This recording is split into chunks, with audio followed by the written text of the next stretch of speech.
Bueno, buenas noches. Damos el inicio de la actividad, le damos la bienvenida a todos. Y bueno, desde la Sociedad de Psiquiatría del Uruguay, en este año pensando en las actividades, pensamos en qué actividades pueden ser de interés y sobre todo estamos intentando como darle mucha fuerza a lo que es la interdisciplina, ¿no? Como para poder brindarle un mejor servicio a todos los pacientes, a todos los usuarios. Entonces, bueno, pensando en los trastornos del sueño, que son un motivo de consulta frecuente en psiquiatría, que muchas veces tiene que ver como parte de un síntoma más de trastornos mentales específicos, pero que otras veces al resolverse ese trastorno mental específico persiste o está únicamente esa sintomatología, fue que pensamos en hacer esta actividad sobre trastornos del sueño. La idea inicial era que estuvieran de psiquiatría, de neumología y de neurología. Le agradecemos desde ya a la doctora Peña y a la doctora Orellana que enseguida que les planteamos la actividad se mostraron súper entusiasmadas y dijeron que sí. Y bueno, y de psiquiatría vamos a contar con una psiquiatra que lamentablemente a último momento por problemas personales no pudo concurrir, pero nos parecía que estaba bueno no perdernos la oportunidad de poder contar con la doctora Peña y Orellana. Entonces, bueno, para comentarles un poco brevemente del currículum de la doctora Peña y Orellana previo a que empiece la actividad. Ten en cuenta que la doctora Peña es médica especialista en neumología, ex asistente de la Cátedra de Neumología Clínica y Laboratorio de Función Pulmonar de la Universidad de la República, diplomada en Medicina del Sueño de la Universidad Austral de Buenos Aires, diplomada en Rehabilitación del Paciente Respiratorio del Sanatorio Italiano de Buenos Aires, y que presenta publicaciones en revistas nacionales e internacionales y es posgrado de psico-neuroinmunoendocrinología de la Universidad Católica del Uruguay. Y de la doctora Cecilia Orellana, es médica especialista en neurología, diplomada en medicina del sueño y electroencefalografía clínica en la Facultad de Medicina de Montpellier de Francia, diplomada en neurofisiología clínica en la Universidad de la República, con publicaciones nacionales e internacionales, y es la presidenta de la Asociación del Sueño del Uruguay. Así que bueno, ahora vamos a escuchar sus presentaciones y le agradecemos a Dador.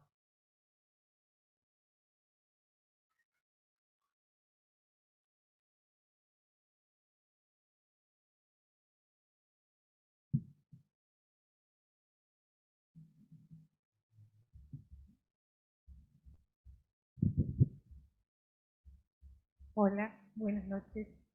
Gracias por la invitación.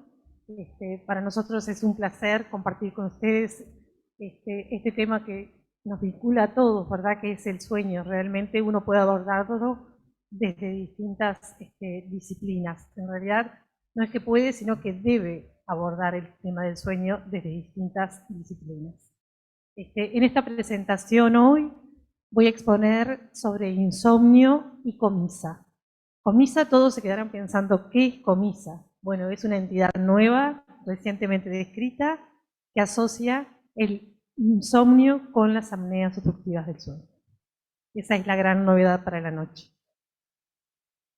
Entonces, los puntos a tratar hoy, vamos a estar hablando de insomnio, vamos a estar hablando de Comisa, la definición, el abordaje, de las guías terapéuticas basadas en recomendaciones internacionales, y luego concluiremos con la presentación. Todos sabemos que el insomnio es una dificultad persistente del sueño, su duración, la consolidación o la calidad, que ocurre más allá de la existencia de adecuadas circunstancias y oportunidad para el mismo, y que se acompaña de un nivel significativo de malestar o deterioro de las áreas social, laboral, educativa, académica, conductual o entre otras importantes áreas del funcionamiento humano. Quise poner esta definición porque me parece que engloba mucho de ese insomnio. Realmente la definición en sí misma es muy amplia y como podemos ver, el insomnio no es propiamente del sueño, sino que tiene que ver con la vigilia, tiene que ver con la calidad de vida del paciente, ¿verdad? Esta entidad del insomnio está dentro de las enfermedades del sueño. Se describen más de 65 enfermedades del sueño de acuerdo a la clasificación internacional de los trastornos del sueño. Y básicamente hay 7 grandes grupos. Las parasomnias, Los trastornos respiratorios del sueño, apneas obstructivas del sueño, apnea central, síndrome de hipoventilación, obesidad, trastornos del ritmo circadiano, desórdenes centrales como hipersomnolencia por narcolepsia o por hipersomnia, desórdenes relacionados a movimientos de piernas, síndrome de piernas inquietas, y el insomnio, que esta clasificación es una de las tantas clasificaciones de insomnio, crónico, de corta duración u otros. Pero también sabemos que existe el insomnio primario, el insomnio secundario, y hay otras nuevas clasificaciones también. Y bueno, después abarcamos los otros desórdenes respiratorios o no del sueño. En cuanto al insomnio, cuando vemos los datos de prevalencia y hacemos una búsqueda, vemos que es muy amplio, entre 5 y 50%. Y yo dejé este valor que me parece un poco como disparatado, porque en una publicación encontrás que el insomnio prevalece un 5% de la población y en la otra un 50%. En realidad la media es un 30%, lo que más o menos toda la literatura lo considera. Depende mucho de cómo se abordó estadísticamente este dato. Entonces, en los distintos trabajos hacen referencia a distintos números. Pero lo que sí queremos ver y destacar que es muy frecuente, que es una consulta muy habitual. Lo hacen en la atención primaria en salud, lo hacen con el psiquiatra, lo hacen con el neurólogo, lo hacen con el médico internista. Es decir, siempre el paciente va a recurrir muy frecuentemente a la consulta por insomnio. Afecta sobre todo mujeres, personas de edad media y avanzada, personas sometidas a cambios de turnos laborales, pacientes con otras enfermedades médicas o psiquiátricas, y tiene un carácter hereditario. En este trabajo lo traje un poquito para presentarlo. Es un póster que se presentó el año pasado en el Congreso de Neurología. Es un trabajo reciente, estadístico, nacional, uruguayo, de una encuesta realizada a 1000 pacientes, donde podemos ver que dentro de los trastornos del sueño, el más frecuente es el insomnio. Le sigue la roncopatía severa. Un 33% de los pacientes presentaban trastorno del sueño y dentro de estos el insomnio era el más frecuente. En cuanto a los resultados de la calidad del sueño, como podemos ver, allí vemos que un 30% de los pacientes encuestados tenían conciencia de que tenían una calidad mala del sueño. Y cuando vemos las conclusiones, este trabajo es el primero en examinar los hábitos y trastornos del sueño en una muestra amplia de la población uruguaya. La alta frecuencia declarada de trastornos del sueño es de un 33% de los encuestados, y esto tiene que ser un llamado de atención para el diagnóstico y tratamiento precoz de estas patologías, evitando el riesgo que las acompaña, así como también afectar la calidad de vida del paciente que la padece. Este trabajo fue realizado en el Hospital Maciel. La doctora Cecilia Orellana fue una de las coordinadoras del mismo. ¿Y qué es COMISA, como les decía? COMISA es la comorbilidad, insomnio, apneas obstructivas del sueño. Entonces, es importante destacar que los trastornos obstructivos del sueño y el insomnio crónico son frecuentes, con una prevalencia, como decíamos, muy amplia. Cuando los asociamos a trastornos obstructivos, aumentan entre un 18 y un 42%. O sea que ahí estamos por encima de ese 30% que decíamos que globalmente era la prevalencia del insomnio. COMISA se asocia a mayor morbilidad o enfermedad cardíaca, metabólica y psiquiátrica, como los trastornos del ánimo, con un peor funcionamiento durante el día. En realidad, como es tan reciente que se ha diagnosticado esta enfermedad, hay tan poca cosa estudiada todavía, no existen pautas definitivas para el manejo de estos pacientes, y el abordaje de esta patología comórbida debe ser interdisciplinario. Básicamente, los pacientes con COMISA van a ir a nuestra consulta y van a estar manifestando que tienen fatiga, que tienen somnolencia diurna excesiva, que tienen dificultad para conciliar el sueño, que tienen dificultad en el mantenimiento del sueño o que tienen un despertar temprano, que roncan, que tienen apneas presenciadas por el esposo, por el familiar, por la pareja, ¿verdad? Que son pacientes que tienen dificultades en sus áreas de trabajo porque siempre están muy cansados, que están muy poco motivados, que tienen trastornos del ánimo. Entonces nosotros tenemos que ser muy exhaustivos a la hora de interrogar un paciente que viene y que nos manifiesta que no puede conciliar el sueño, que no puede mantenerse dormido durante la noche, y no verlo solamente porque esto es solamente un insomnio, sino que tenemos que ver un poquito más allá del paciente y pensar también, por lo menos interrogar 3 cosas mínimas. ¿Usted ronca? ¿Vieron que realmente usted deja de respirar y hace pausas y no está respirando? Eso nos va a orientar a la asociación con apnea obstructiva del sueño. Y el paciente que no está tratado, que tiene una enfermedad obstructiva del sueño y que no está tratado, el insomnio sobre todo predomina en la fase media, el insomnio de mantenimiento. Allí. Pero también se presenta en la fase de conciliación o al despertar temprano, como decíamos en la mañana, al final del dormir. El diagnóstico. ¿Cómo vamos a plantear el diagnóstico de este paciente? El abordaje interdisciplinario. No solamente voy a ser yo la neumóloga que voy a ver el paciente que tiene, que ronca, que viene a mí porque lo manda otro colega porque ronca, porque tiene apneas presenciadas, y bueno, doctora, te paso al paciente, sino que yo también voy a tener que examinar y pensar un poquito más qué otras cosas voy a interrogar cuando me hable que tiene somnolencia diurna excesiva. Entonces, la historia clínica debe ser muy exhaustiva. Como les decía, los síntomas que les mencioné antes, cuando vemos al enfermo y lo tenemos adelante, qué índice de masa corporal tiene, vamos a hacer un examen orofaringeo para ver qué malampati tiene, ¿verdad?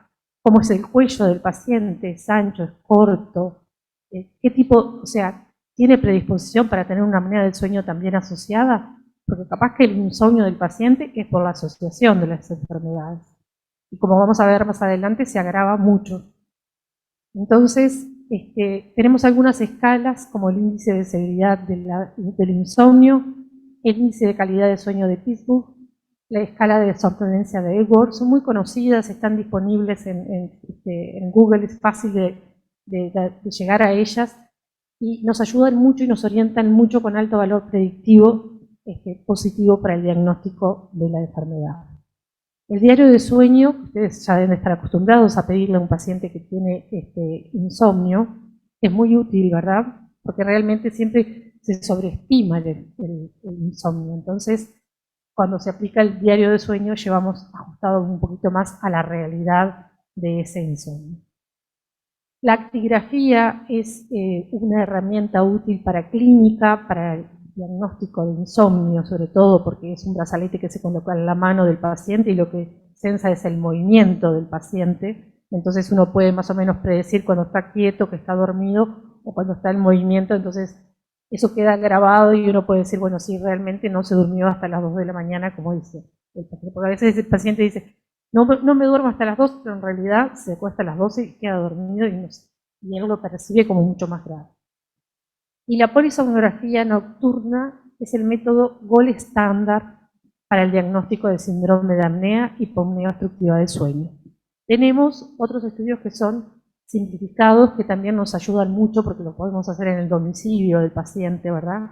Como es la poligrafía respiratoria, pero bueno, estos son los diagnósticos de certeza de la presencia de apneas, establecer la severidad de las mismas, y de este modo nosotros después nos podemos orientar hacia el tratamiento del paciente.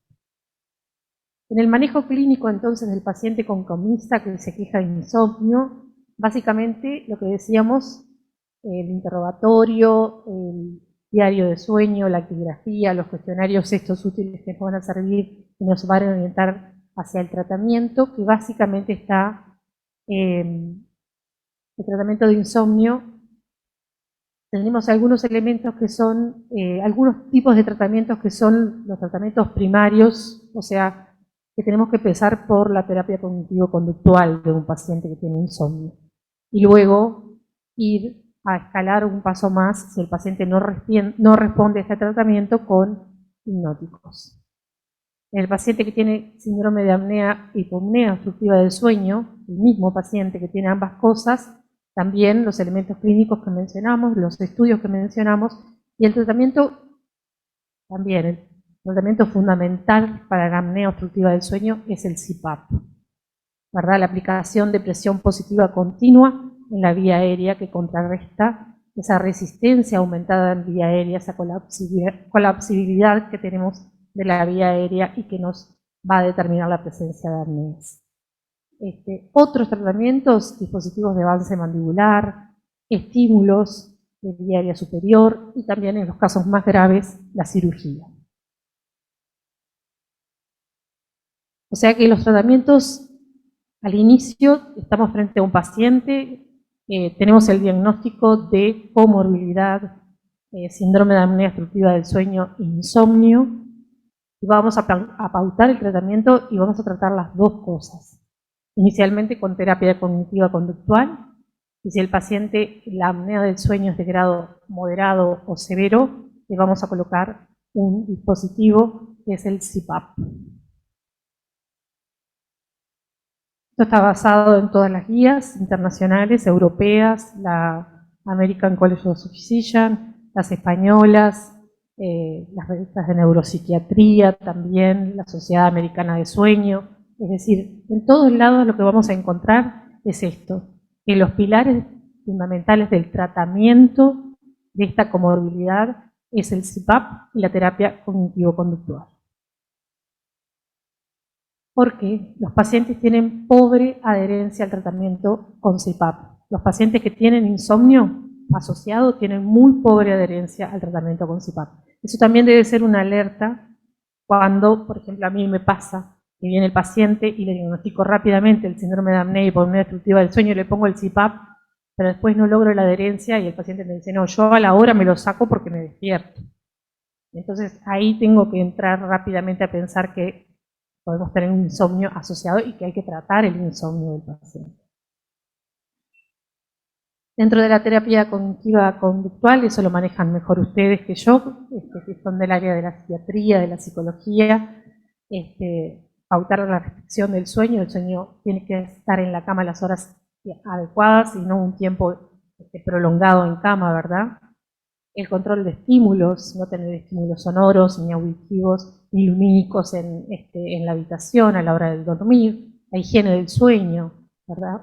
Hasta qué hora vamos a hacer actividades que nos hiperexciten, hasta qué hora podemos tomar santinas, hasta qué hora vamos a hacer deporte. Eso también es muy importante, hacer una correcta higiene del sueño. Y vamos a indicar estrategias de relajación. Hoy por hoy las técnicas de mindfulness como que están en el tapete, ¿verdad? Pero lo que tenemos que hacer es controlar la ansiedad del paciente.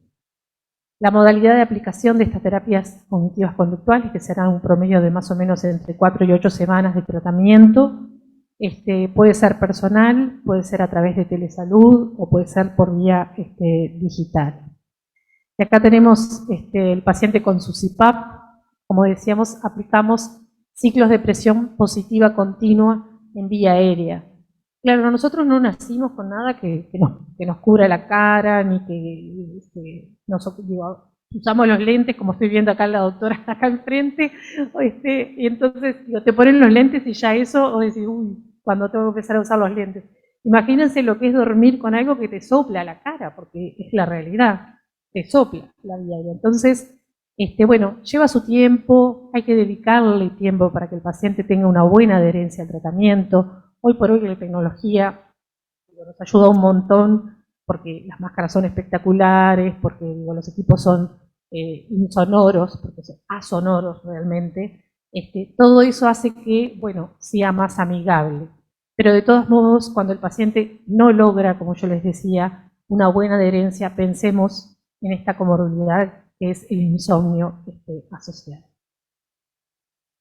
En cuanto al abordaje terapéutico, un poco vamos a hablar de los neurotransmisores, que también de eso ustedes saben muchísimo más que yo, pero los que mantienen la vigilia, la orexina, la histamina, noradrenalina, dopamina, serotonina, entre otras, y los fármacos que favorecen la vigilia, los que favorecen el sueño y los fármacos sedativos. Esto está tomado de la revista de neuropsiquiatría. Y luego tenemos los fármacos que promueven el sueño, los GABA, melatonina, adenosina. Y bueno, ahí tenemos el grupo de fármacos que favorecen la vigilia, los que favorecen el sueño, dentro de ellos los barbitúricos, las benzodiazepinas, que van a ver que ahí tenemos que ser muy cautelosos. Ojo con el uso de benzodiazepinas en pacientes que tengan insomnio asociado a síndrome de apnea y hipopnea obstructiva del sueño. Y otros fármacos, ¿verdad?, como la melatonina de liberación prolongada, que realmente es muy segura y es muy acertada a la hora de la elección de un tratamiento para el insomnio asociado a síndrome de apnea obstructiva del sueño. Entonces, de las benzodiazepinas, destacar que si bien aumentan el tiempo total de sueño, disminuyen la latencia del sueño, o sea, el tiempo de inicio del sueño, también aumentan la desaturación nocturna en los pacientes que tienen síndromes de apnea y hipopneas obstructivas del sueño, generan dependencia, deterioro de memoria y de la cognición. Entonces, no se recomiendan en los pacientes con comisa. Los hipnóticos sedantes no benzodiazepínicos, aquí tenemos al zolpidem, la esopiclona, entre otros fármacos, parecen tener un efecto mucho menos nocivo sobre la vía aérea respiratoria. Algunos estudios aleatorizados indican que el zolpidem no impide la eficacia de CPAP en pacientes con trastorno de sueño grave, un trastorno obstructivo del sueño grave. Mejora de forma objetiva y subjetiva la latencia del sueño, los despertares, la duración del sueño también.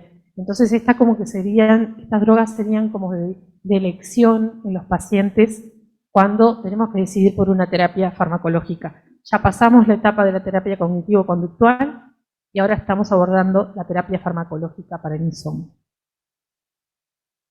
Las recomendaciones de los españoles y la FDA, que también después lo revisé y me olvidé de ponerlo allí, utilizan los hipnóticos solo cuando es imprescindible, con la mínima dosis eficaz, por un periodo no superior a 4 semanas. Fíjense que habitualmente los pacientes empezaron con zolpidem, viene el año siguiente y siguen tomando zolpidem, y después uno como que le da cosa y yo se lo voy a sacar, y si después se empieza a despertar de vuelta, entonces como que te genera toda esa duda. En realidad los trabajos dicen que son tratamientos cortos, y que estos fármacos, los hipnóticos no sedantes, no generan efecto rebote, que sí lo generan las benzodiazepinas.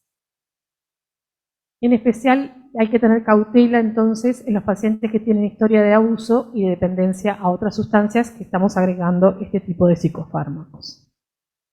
Los antihistamínicos usados como hipnóticos, es muy común escuchar decir que no tomes antialérgicos, te dan sueño, sí, porque atraviesan la barrera hematocefálica, y en realidad difenhidramina y doxilamina serían los recomendados. El tratamiento a corto plazo del insomnio en adultos jóvenes y en pacientes pediátricos disminuyen los despertares nocturnos. Han sido estudiados en pediatría, eso es importante porque a veces también los niños tienen síndrome de apnea obstructiva del sueño, y los niños se manifiestan durante el día no con síndrome de somnolencia excesiva, sino con hiperexcitación. Y tienen un desarrollo de tolerancia rápida. Eso hay que tener en cuenta con los antihistamínicos. Y la melatonina es una opción terapéutica adecuada en pacientes con comisa, con alteración del sueño, del ritmo sueño-vigilia. Es de primera línea en pacientes mayores de 55 años con insomnio, con parasomnia y alteración del ritmo circadiano.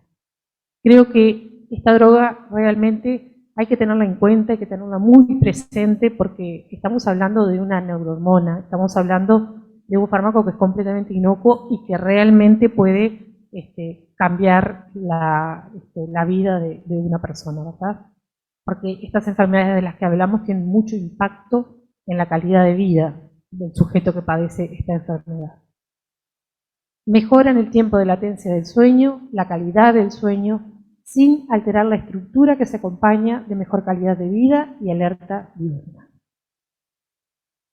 Y los antidepresivos también han sido estudiados, y trazodona, mirtazapina, dependiendo de su mecanismo de acción, mejoran la duración y mantenimiento del sueño, pero pueden aumentar la obstrucción de la vía aérea superior y empeorar la somnolencia diurna. Así que a la hora de la elección, bueno, la correcta evaluación del paciente, si está con un trastorno del ánimo muy importante, capaz que se beneficia de ponerle este tipo de fármaco, ¿no? Y estamos haciendo la cobertura del trastorno del ánimo, del insomnio, asociado a la apnea obstructiva del sueño. Los antipsicóticos, como quetiapina, olanzapina o risperidona, en realidad no se recomiendan. Entonces, ya llegando a las conclusiones, la asociación entre insomnio y síndrome de apnea y hipopnea obstructiva del sueño es un área de investigación importante, inexplorada, que debe estudiarse en profundidad. COMISA es una condición clínicamente relevante que requiere un enfoque integrado y multidisciplinario centrado en el paciente. El correcto tratamiento preserva la integridad del sueño y mejora la calidad de vida durante el día.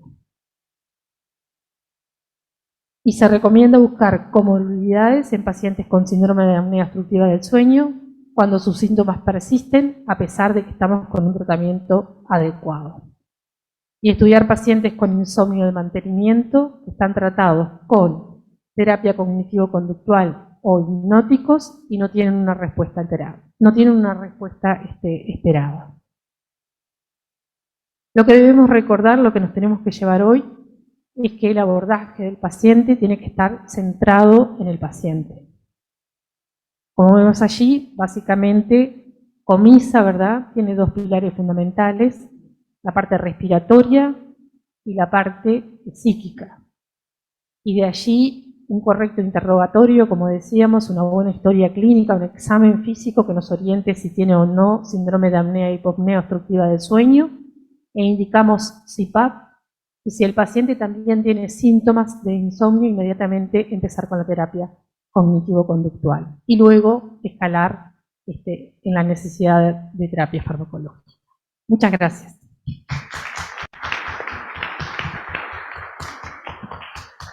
Bien, en primer lugar, agradecer a la Sociedad de Psiquiatría del Uruguay el habernos invitado esta noche, a todos ustedes por estar acá un viernes de noche, que sabemos que todos estamos muy cansados de la semana. Así que muchas gracias a todos por la invitación y por venir a escucharnos.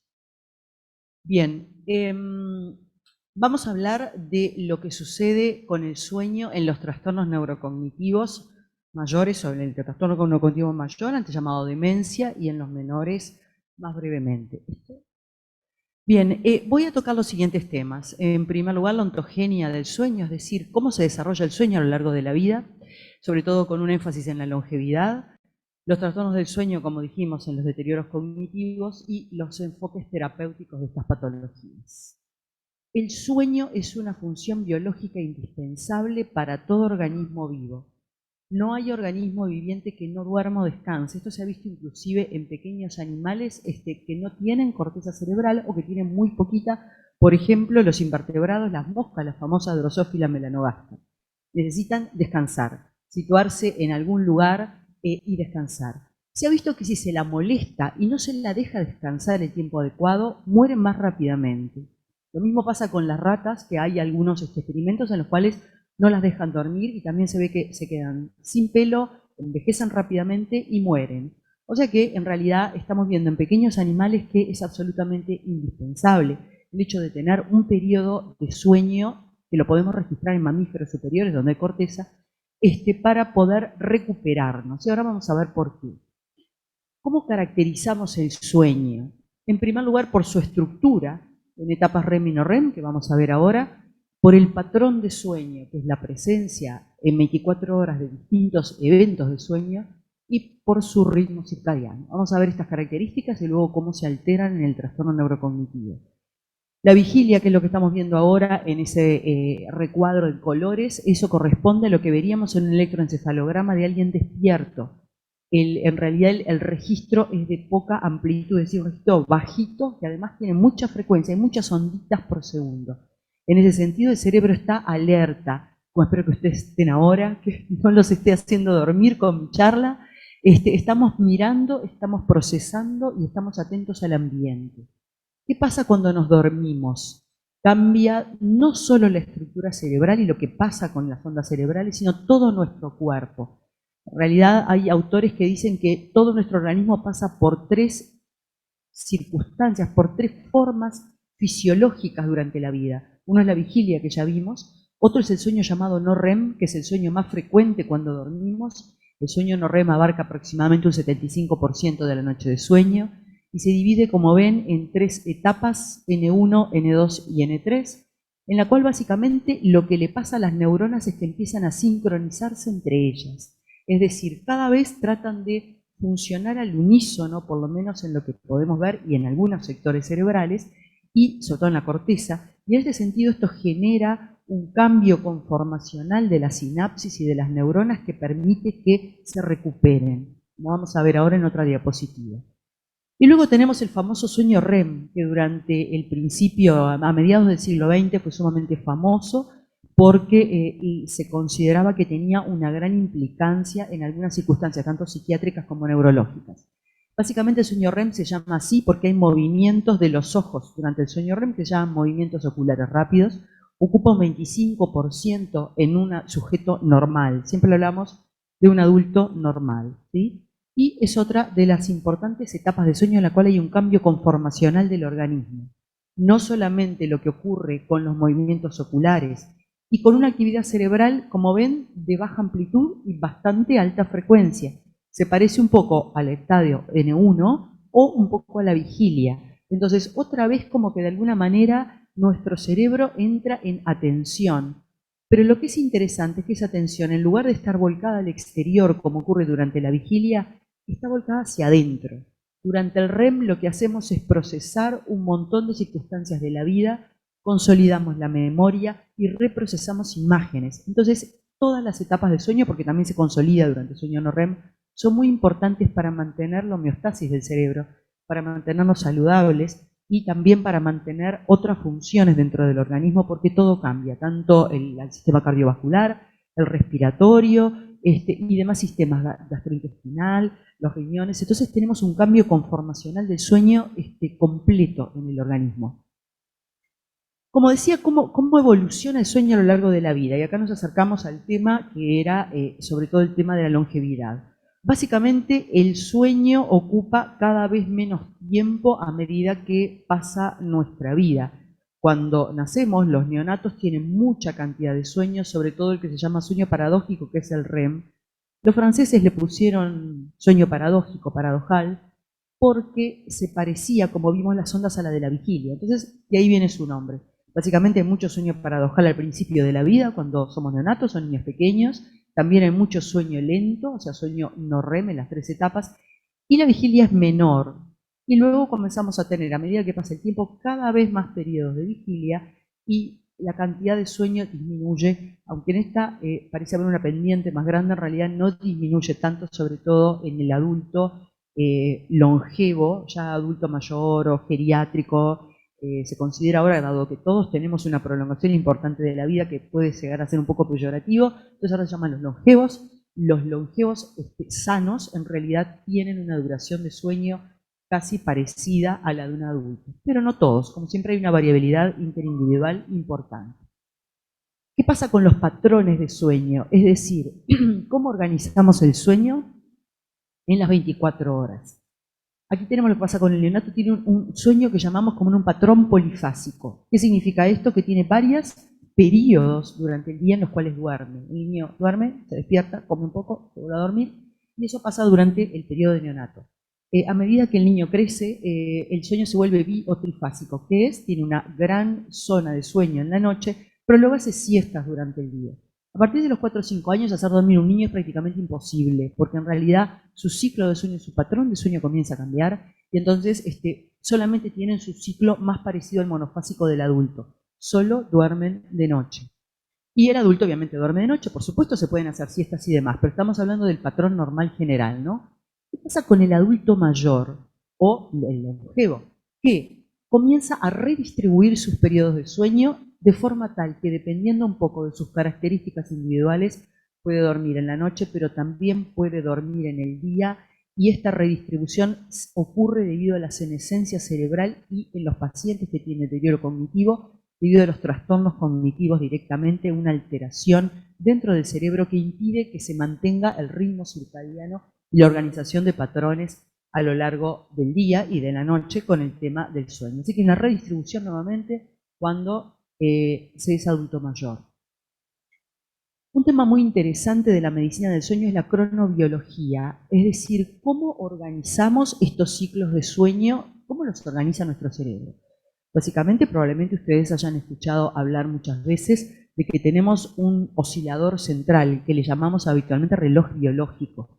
El reloj biológico es una estructura que se encuentra en el centro del cerebro que se llama núcleo supraquiasmático, se encuentra por encima del quiasma óptico, en una región central de regulación de todas nuestras actividades no conscientes, que es el hipotálamo, que regula la temperatura corporal, la ingesta de agua, la actividad sexual y varias actividades hormonales. Entonces, en ese sector también se encuentran numerosos núcleos de sueño y entre ellos el que nos regula todos nuestros ciclos y nuestros ritmos circadianos, que es el núcleo supraquiasmático.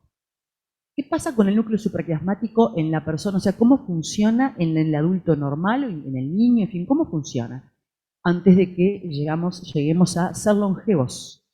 A través de la luz, básicamente el principal sincronizador, es decir, el que le dice al núcleo supraquiasmático cómo tiene que ordenar las cosas que tiene que hacer en el cerebro, es la luz. Existe un haz directo que va desde la retina hacia el núcleo supraquiasmático que no es visual. Dentro de la retina tenemos algunas neuronas que se llaman ganglionares y que son sensibles a la luz. Entonces esas neuronas no ven, no son conos ni bastones, no sirven para ver, sirven solamente para, son un sensor lumínico, sirven para saber cuándo hay luz. Y de acuerdo a eso le informan al núcleo supraquiasmático, bueno, mira, hay luz, vamos a despertarnos porque esto es el día. ¿Qué hace el núcleo supraquiasmático? Básicamente se dirige hacia la glándula pineal, que se encuentra en una parte más posterior del cerebro, que segrega la famosa neurohormona que ya mencionó la doctora Sandra, la melatonina. Entonces le informa este núcleo supraquiasmático a la melatonina que tiene que comenzar a segregarse porque no hay luz. La melatonina es la neurohormona de la oscuridad, solamente se segrega cuando no hay luz y por eso es muy importante, siempre aconsejamos no mirar las famosas pantallas antes de dormir porque nosotros mismos estamos coartando nuestra secreción de melatonina. La melatonina tiene otra cosa interesante y es que el haz neurológico que une estos dos sectores que están muy cerca, si lo vemos así, en realidad es un haz muy largo que viene hasta C2, hasta las cervical 2, que son prácticamente en el cuello, después de la 1, y luego vuelve a subir para indicarle a la glándula pineal que tiene que segregar melatonina. Y eso es importante porque muchas personas que están traumatizadas, sobre todo jóvenes con traumatismos a nivel de las cervicales altas, pueden tener alteraciones del ritmo circadiano y se debe a que no les llega la información por este haz tan largo, este haz que une estos dos sectores. El otro elemento interesante de la glándula pineal es que se nos atrofia. Después de los 30 años se piensa funcionar menos y después de los 40 prácticamente no tenemos secreción de melatonina o realmente es muy poca. Cuando llegamos a ser longevos activos tenemos muy poca melatonina, por lo cual seguimos funcionando debido sobre todo a todos nuestros otros sincronizadores del núcleo supraquiasmático, que básicamente la luz es el más importante, pero también las actividades sociales y todo lo que hacemos durante el día. Por ejemplo, que suena el despertador, nos tenemos que levantar igual aunque no haya luz, ir a llevar a los chicos o bueno, ir a trabajar o en fin, tener actividades. Por eso es tan importante tener en cuenta los otros sincronizadores cuando estamos tratando a los longevos, porque ellos tampoco tienen melatonina, obviamente la podemos dar externamente, pero hay algunos que no la pueden tomar, vamos a ver las contraindicaciones de la melatonina, y entonces hay que tener en cuenta los otros sincronizadores. ¿Qué otra cosa es importante de este reloj biológico? A ver, como la doctora Cadenas me dijo que había una doctora que faltó, yo me estoy extendiendo un poco en esto, así que si les aburre me dicen, no, bueno, chau, basta. Un poco la idea de la melatonina también es que es el marcador para un montón de relojes subsidiarios que tenemos en el organismo. no solamente está funcionando el reloj del núcleo supraquiasmático, que es el oscilador central más importante, sino que esta oscilación del núcleo supraquiasmático y de la glándula pineal con la melatonina nos organizan en todo el organismo otros relojes, por ejemplo a nivel digestivo. Por eso es tan importante mantener también regularidad en las ingestas, porque también hay un reloj que dirige la secreción de todo lo que son las enzimas, tanto las enzimas digestivas gástricas como las pancreáticas, y también otros relojes, por ejemplo, a nivel muscular y en otros lados. Y todos estos están siendo regulados por el mismo oscilador central, el núcleo supraquiasmático. ¿Qué pasa cuando somos longevos y nos viene la senescencia? La senescencia es un término nuevo que se usa sobre todo para el tema del envejecimiento celular que ocurre por distintos procesos en los cuales de alguna manera las células han cumplido como su rol y van cambiando la forma en que trabajan. Con la senescencia del núcleo supraquiasmático, básicamente lo peor que le pasa es que disminuye la sensibilidad a la luz. Entonces, por más que iluminamos y tratamos de hacer el esfuerzo, no responde tanto como en un sujeto joven. Igual, obviamente, hay que hacerlo, como van a ver ahora, que vamos a hablar de cuáles son las recomendaciones, pero es menos sensible. ¿Qué hace esto? Obviamente, es menos robusta la señal que da la luz para que la persona comience a estar más despierta o al revés, para que se duerma cuando no hay luz. Hay una reducción de la amplitud del ritmo que genera este núcleo supraquiasmático y un avance de fase, es decir, tenemos los longevos senescentes tienen sueño más temprano, como ustedes saben, los pacientes mayores tienen sueño más temprano. Esto también ocurre por la senescencia de este ritmo circadiano. Y es interesante saber que el núcleo supraquiasmático y todos los relojes tienen un efecto cognitivo independiente del sueño. El efecto cognitivo no depende solamente de que se duerma bien, sino que también hay una regulación de nuestra cognición durante el día. Tenemos horarios del día en los cuales estamos cognitivamente más aptos. Y a veces eso depende de la persona también, y si tiene un ritmo tirando más bien a ser diurno tempranero, lo que se dice una alondra, o si tiende a ser más bien un búho, es decir, aquellas personas que les gusta acostarse tarde porque tienen esa variación normal en su ritmo circadiano. Bien, acá vemos este gráfico que es el ritmo de sueño de un sujeto joven normal. ¿Cómo regulamos el sueño en nosotros? Además, ¿qué hace el núcleo supraquiasmático? ¿Qué hacen otras organizaciones? El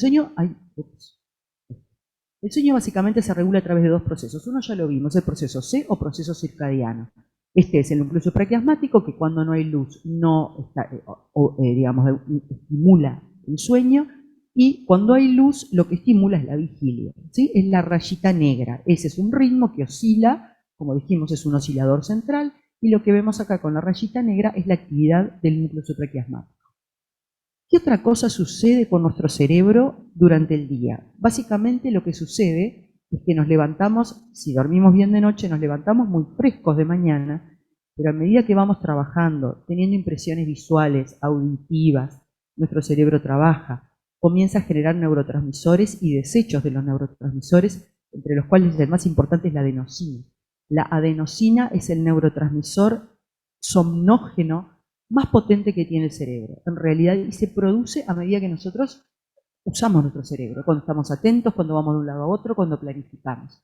Y existen otros desechos de neurotransmisores también. Entonces, ¿qué pasa durante el día? Empezamos a acumular estos neurotransmisores que generan una presión de sueño. Cuanto más neurotransmisores de desecho y más adenosina estamos generando, más cansancio y sueño tenemos. Por eso, en realidad, si no dormimos, se acumula de forma muy importante la presión de sueño hasta que en un momento decidimos acostarnos porque ya son las 11 de la noche, por ejemplo, las 12. Y en ese caso también coincidimos no solo en que vamos a bajar la presión de sueño, porque estamos limpiando los neurotransmisores que nos generaban ese cansancio, ese sueño, sino que también nuestro ritmo circadiano, el núcleo supraquiasmático dice, ups, no hay luz, ya es de noche, vamos a dormir. ¿Y qué pasa además? Ocurre otra cosa fantástica. Cuando hay poca luz, comienza a segregarse la melatonina, la neurohormona de la noche, que la vemos acá con las M's. Entonces nosotros en realidad tenemos esta triple regulación para poder dormir de noche. Tenemos todo en la actividad del día que juntó los neurotransmisores para estar fatigados y con sueño. Tenemos nuestro núcleo supraquiasmático, que iba oscilando porque es un reloj, es un marcapaso, y tenemos la secreción de melatonina debido a la oscuridad. Entonces esto hace que si nosotros respetamos todos estos ciclos, realmente tengamos un excelente sueño dirigido por este ritmo, ¿no? No le voy a pasar esto. Vamos a ir a lo que pasa con el modelo de sueño en la senectud, en la senescencia, como dijimos. ¿Qué pasa? En primer lugar, vamos a mencionar al envejecimiento normal. Hay factores predisponentes del cambio, es decir, hay un cambio que, por un lado, se puede deber a lo que llamamos la senescencia normal, en la cual, como dijimos, el núcleo supraquiasmático no responde tanto a la luz, nuestro cerebro ya tiene el uso de los años, por decir de alguna manera, igual que la artrosis, igual que tenemos las articulaciones que no son las mismas, igual que nos salen canas, de la misma manera, tenemos el envejecimiento normal cerebral, que lo que hace en primer lugar es disminuir la amplitud de aquellas ondas lentas de sincronización. No es que no existan en el adulto mayor, sino que disminuyen la amplitud. Básicamente porque se nos murieron algunas neuronas, entonces ya tenemos menor cantidad de neuronas para producir aquellos ritmos sincrónicos. Disminuyen los usos de sueño, que es un grafoelemento característico que vemos en el electroencefalograma, y el avance de fase. Digamos que esto es el envejecimiento normal que una persona longeva, sin ninguna otra patología, podría más o menos irlo llevando con algunos tipos de normas de estilo de vida. ¿Qué pasa con el envejecimiento habitual? Se nos unen otras patologías comórbidas, no solo el comisa que nombraba la doctora Peña, porque aumentamos de peso, empezamos a roncar, los músculos faríngeos son más flojos, están más blandos, y eso hace que tengamos un colapso de la vía respiratoria más frecuente, sino que además hay una pérdida de movilidad, muchas veces, como decíamos, por la artrosis o por otras circunstancias, y entonces también tenemos otro factor precipitante de alteraciones del sueño. ¿Por qué? Porque si nos damos vuelta y tenemos una artrosis y nos duele, nos despertamos de noche. Porque si tenemos mayor dolor por cualquier otra patología, vamos a despertarnos más frecuentemente o dormir menos o no nos podemos dormir. Y trastornos del sueño que los vamos a ver directamente como trastornos del sueño. Y el otro tema importante, sobre todo en la senectud, es los efectos perpetuantes psicosociales, que es el aislamiento social. Nuestra sociedad del siglo XXI, con toda la cantidad de avances que tenemos tecnológicos, tiende a aislarnos. La gente mayor en general vive sola, a veces tienen menos contactos, a pesar de que parecería que podrían tener muchos más, que la digitalidad, que todo los puede unir, pero en realidad antes estaban las familias nucleares, de repente los hijos vivían con los abuelos, ahora es difícil que lo hagan. Muchas veces hay aislamiento social, soledad, inactividad, hay mucha gente que se jubila y ya no saben qué hacer, les pasa frecuentemente más al sexo masculino, pierden como aquella sensación de autovaloración, yo soy lo que hago y no yo soy yo. Entonces, todas esas cosas son factores perpetuantes sociales que también cambian el sueño, porque muchos de los pacientes nos dicen, bueno, no tengo que trabajar, así que ¿para qué me voy a levantar a una hora determinada? Y se quedan todo el día en la cama, o toda la mañana, tratando de recuperar un sueño perdido en la noche, siendo que no logramos recuperar ese sueño y el sueño diurno no tiene la misma calidad que el nocturno. O sea que en realidad esto luego hace un círculo vicioso de trastorno del sueño por las propias factores perpetuantes. Y a qué lleva básicamente al insomnio, sobre todo en el deterioro cognitivo, en la depresión, y también a la presencia de somnolencia diurna que puede acompañarse de trastornos cardiovasculares y de caídas. Aquí lo que estamos viendo es un registro, son dibujos, no son reales, de una gráfica de cómo dormimos en la noche. Habíamos hablado de aquellas etapas, de la 1 a la 3, la 4 ya no existe más, ahora se han fusionado las dos en las nuevas clasificaciones, el sueño REM, que son estos negritos acá arriba, y arriba del todo la vigilia. Esto es lo que nos muestra en un gráfico, es cómo oscilaron esas etapas durante la noche. El gráfico se llama hipnograma. ¿Qué vemos en el adulto joven? Básicamente que demora poco en dormirse. Y cuando se duerme rápidamente en etapas profundas, 3 y 4. Luego pasa a un pequeño REM, vuelve a repetir etapas profundas y a medida que pasa la noche tiene menos etapas profundas y más cantidad de sueño REM. El sueño REM en el adulto joven predomina en la segunda mitad de la noche. Y en el adulto común también. Predomina en la segunda mitad de la noche y hay pocos despertares, que son estas rayitas que van hacia la vigilia. ¿Qué pasa con el adulto mayor? Cuando hablamos de mayores, mayor de 65 a 70 años. Lo primero es que demoran más en dormirse, una latencia de sueño algo más prolongada. Después tienen una mayor cantidad de sueño en etapas superficiales, a veces etapa 1 o 2, y hay una disminución, como decíamos, del sueño con ondas lentas, sobre todo de la amplitud del sueño. Entonces, por convención, disminuye el porcentaje cuando hacemos la codificación de este sueño. También el sueño REM pierde aquella característica de que era más abundante al final de la noche. Se empieza a distribuir a lo largo de toda la noche y lo peor es que hay muchos despertares.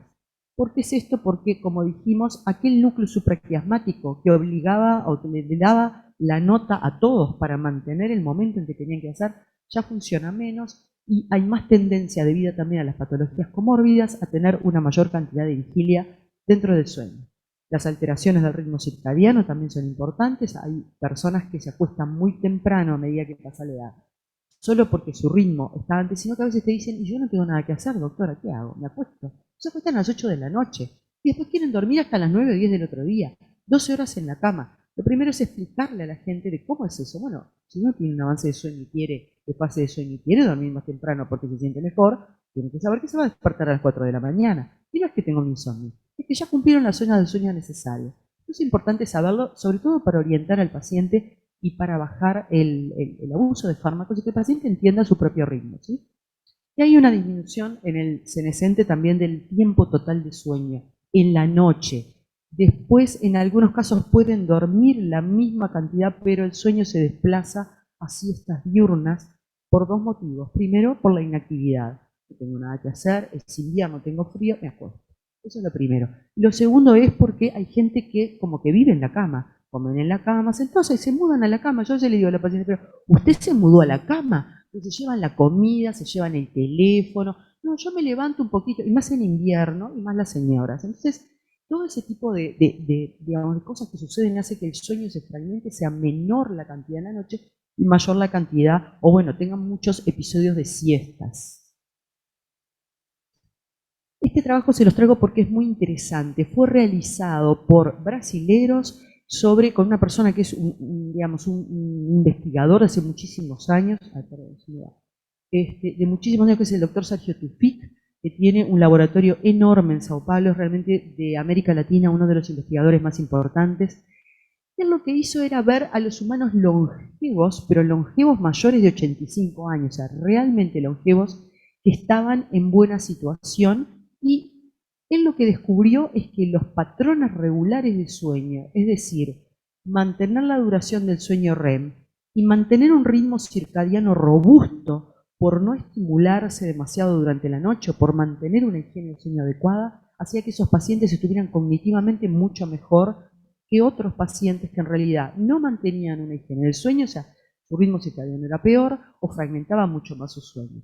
Entonces, estos longevos activos, es decir, que estaban en buena salud a los 85 años, en realidad tenían un mejor sueño que el grupo control, que no tenía un mejor sueño tan bueno. Y esto es muy interesante porque pone de relieve la fundamental de decirle a todos nuestros pacientes, ustedes a los pacientes con patologías psiquiátricas, nosotros los neurólogos, a los neurológicos, de la importancia de dormir adecuadamente. Y por supuesto el sueño tiene muchas funciones de regulación cognitiva. La memoria es una de las principales características que se consolida durante el sueño, tanto durante el sueño no REM como durante el sueño REM. En algunos estudios al principio se decía que era solo el sueño REM, pero actualmente se sabe que en el no REM también se consolida. Durante el sueño REM, cuando soñamos, la explicación neurológica, ya sé que ustedes tienen distintas explicaciones, pero vamos a ir con la explicación neurológica, es que el cerebro ejercita como una desfragmentación de disco duro. ¿Qué hace? Todas aquellas imágenes, limpiamos las que no nos van a servir para nuestra vida a partir de ese momento. ¿Y cómo las seleccionamos? Por el valor afectivo que tuvieron para nosotros. Si a ustedes en este momento les interesa esta charla y las están escuchando, seguramente esta noche van a consolidar algo de lo que dije. Pero si mi charla es aburrida, ustedes la van a leer y van a decir, no, no sirve para nada, me lo olvido. ¿Sí? Y eso pasa con todas cosas durante el día, pequeñas cosas que no nos van a servir adaptativamente para seguir adelante, muchas veces son olvidadas. Y esto es lo que ocurre en parte durante el REM. Y después el resto de neuronas que también activan para consolidar la memoria a lo largo de la noche. Se ha comprobado por análisis espectral esto en algunas personas en las cuales se las ha despertado, gente joven normal, ¿no?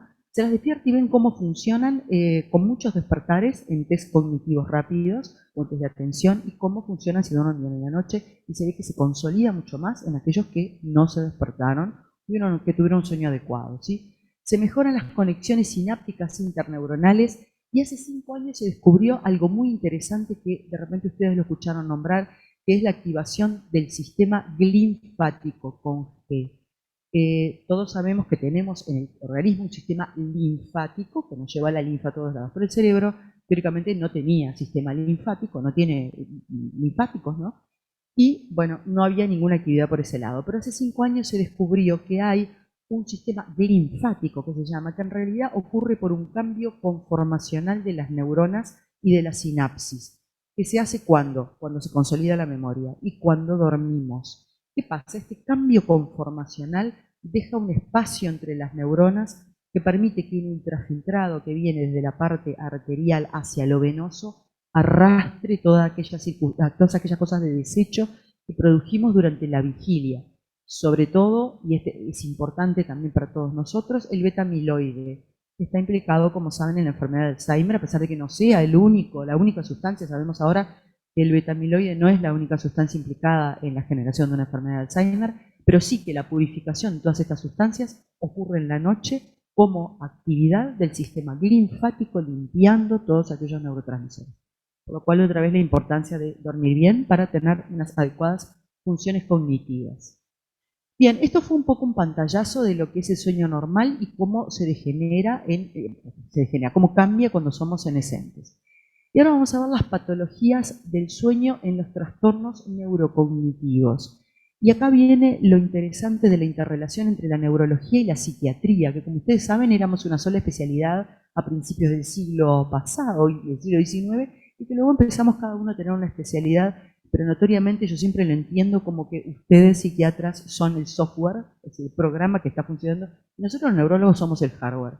Pero ¿qué pasa si tenés un hardware que no te está funcionando? Si tenés un disco duro viejo que no funciona bien y le pones un Windows 11, ¿no funcionará el Windows 11? No. Así que siempre necesitas el hardware. Lo mismo si tenés un hardware espectacular, pero no llegaste a tener un buen programa, no tuviste un conocimiento, no tuviste una serie de desarrollos, por ejemplo en el neurodesarrollo del niño, tampoco te va a servir aquel hardware tan bueno. Entonces esta es una interrelación interesante y en base a esas imágenes que vamos a hablar de las patologías del sueño en los trastornos neurocognitivos. Estas son las clasificaciones del DSM-5, que las voy a pasar rápido, ustedes ya las conocen, declive, el deterioro. Lo que me interesaba de esto es que las etiologías del trastorno neurocognitivo mayor, básicamente que definen a este trastorno, son enfermedades, muchas enfermedades neurológicas.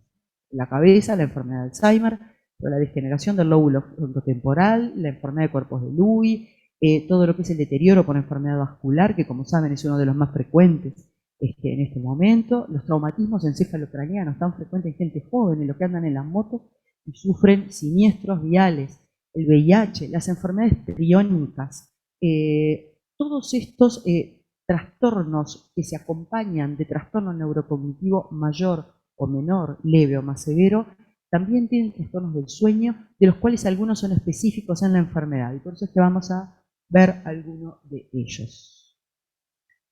En general, en el trastorno neurocognitivo mayor, lo más frecuente, obvio, es el insomnio, los cambios en el patrón de sueño, hay despertares y fragmentación, trastornos del ritmo circadiano, somnolencia diurna y distintas parasomnias, que son eventos patológicos que ocurren durante el sueño sin tener una duración de todo el sueño. Es un evento que ocurre y luego no ocurre más. Entre ellos el trastorno de conducta REM es el más famoso.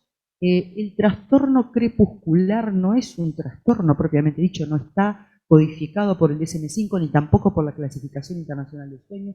Lo voy a mencionar brevemente porque es muy frecuente. Las pesadillas, el síndrome de piernas inquietas y el SAOS, es decir, el síndrome de apnea del sueño, que son los trastornos de sueño más frecuentes en estos pacientes.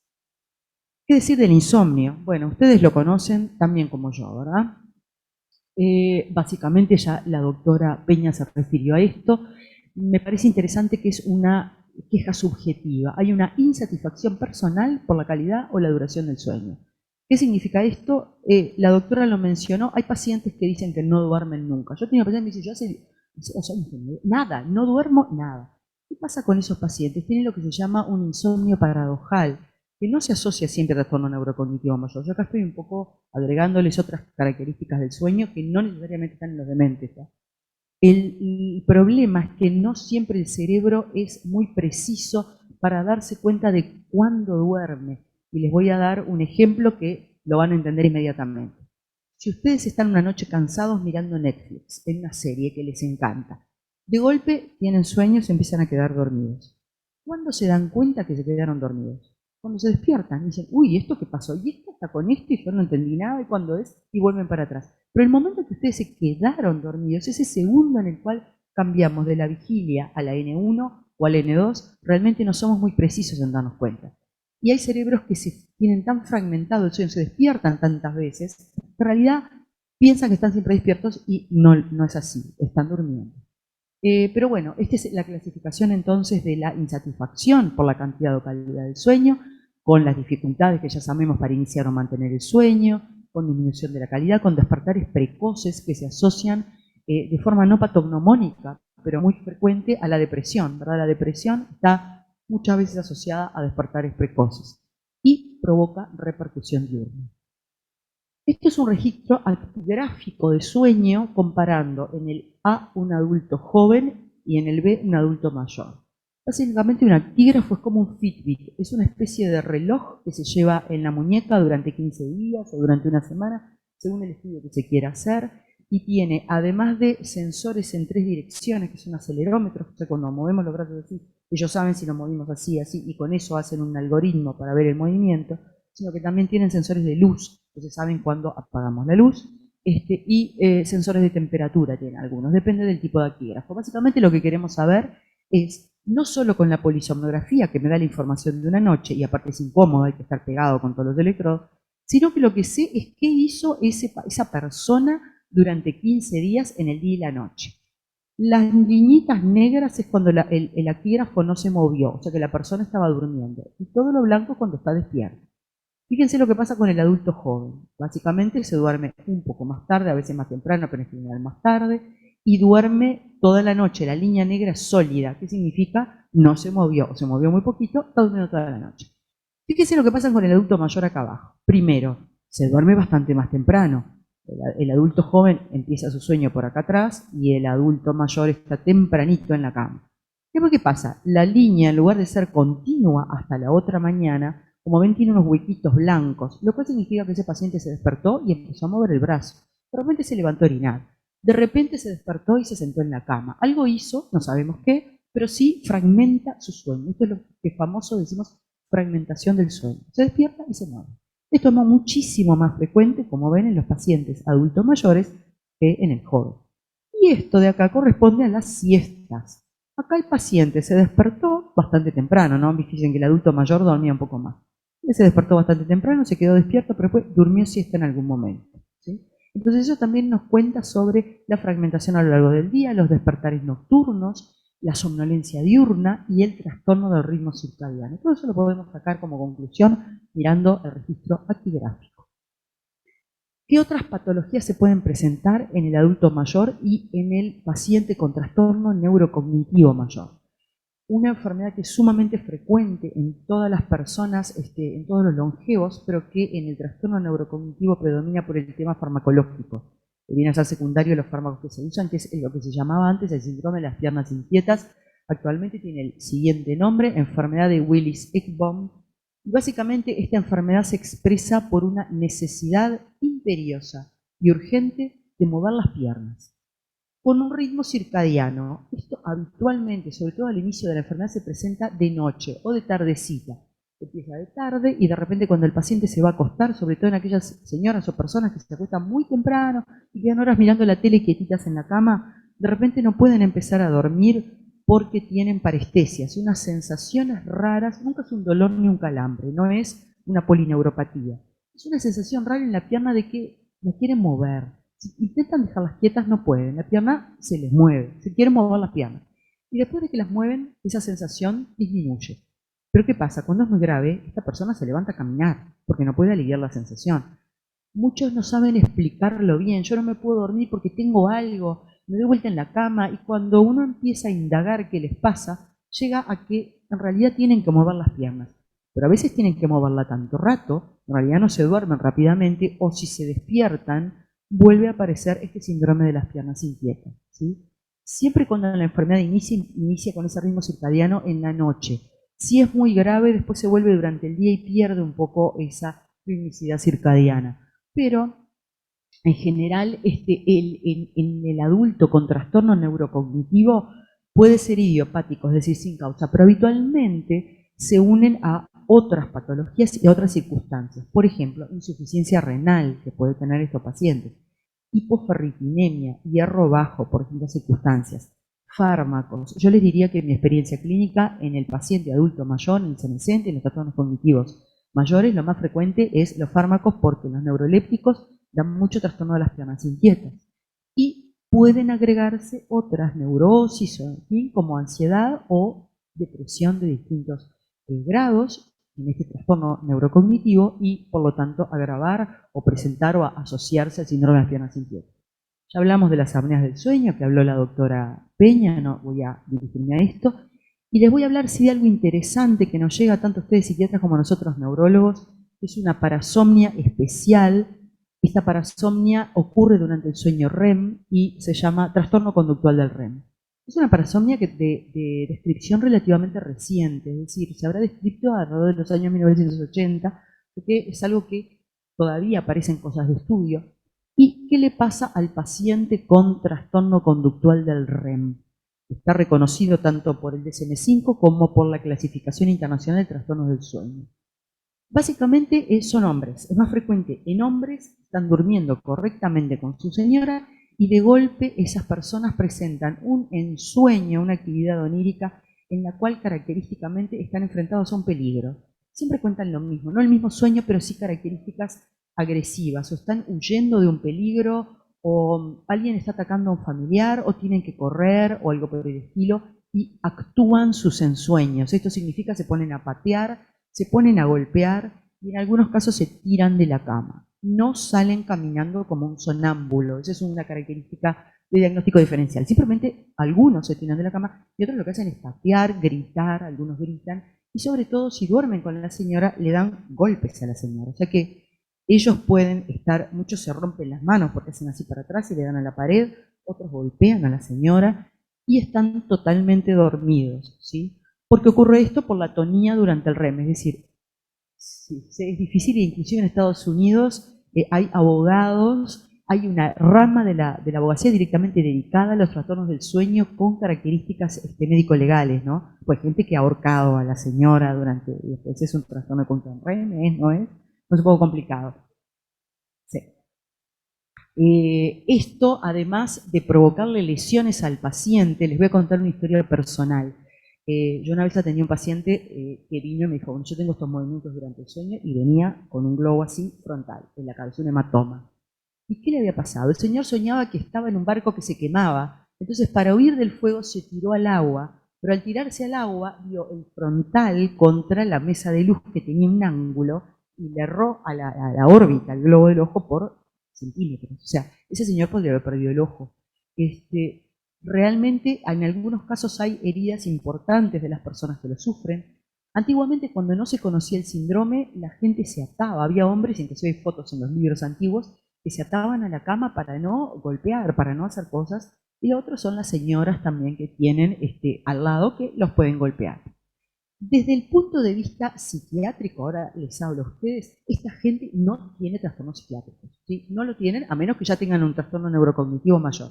Pero puede ser que les empiece de forma aislada, y lo que es interesante es que es un marcador de enfermedades neurodegenerativas acompañadas de trastorno mayor después, que ahora se los voy a mostrar. Pero lo interesante es que cuando se presentan aislados, no en un paciente Alzheimer o un paciente de demencia, aislado, la persona es encantadora durante el día, se llevan bárbaro con la señora, y lo que es peor es que uno le dice a la señora, mire, usted tiene que irse a otro cuarto, a otra cama. No, pobre, yo lo voy a salvar de que él nos siga golpeando de noche. Entonces las mujeres no duermen, generan un insomnio, para estar mirando al marido a ver si en algún momento va a empezar a dar esos golpes, para todos lados. Así que hay una psicopatología, que eso deberían analizarlo ustedes, de la pareja, en la cual la mujer lo quiere proteger de aquellos ensueños sin atonía. No se sabe por qué el ensueño siempre es agresivo.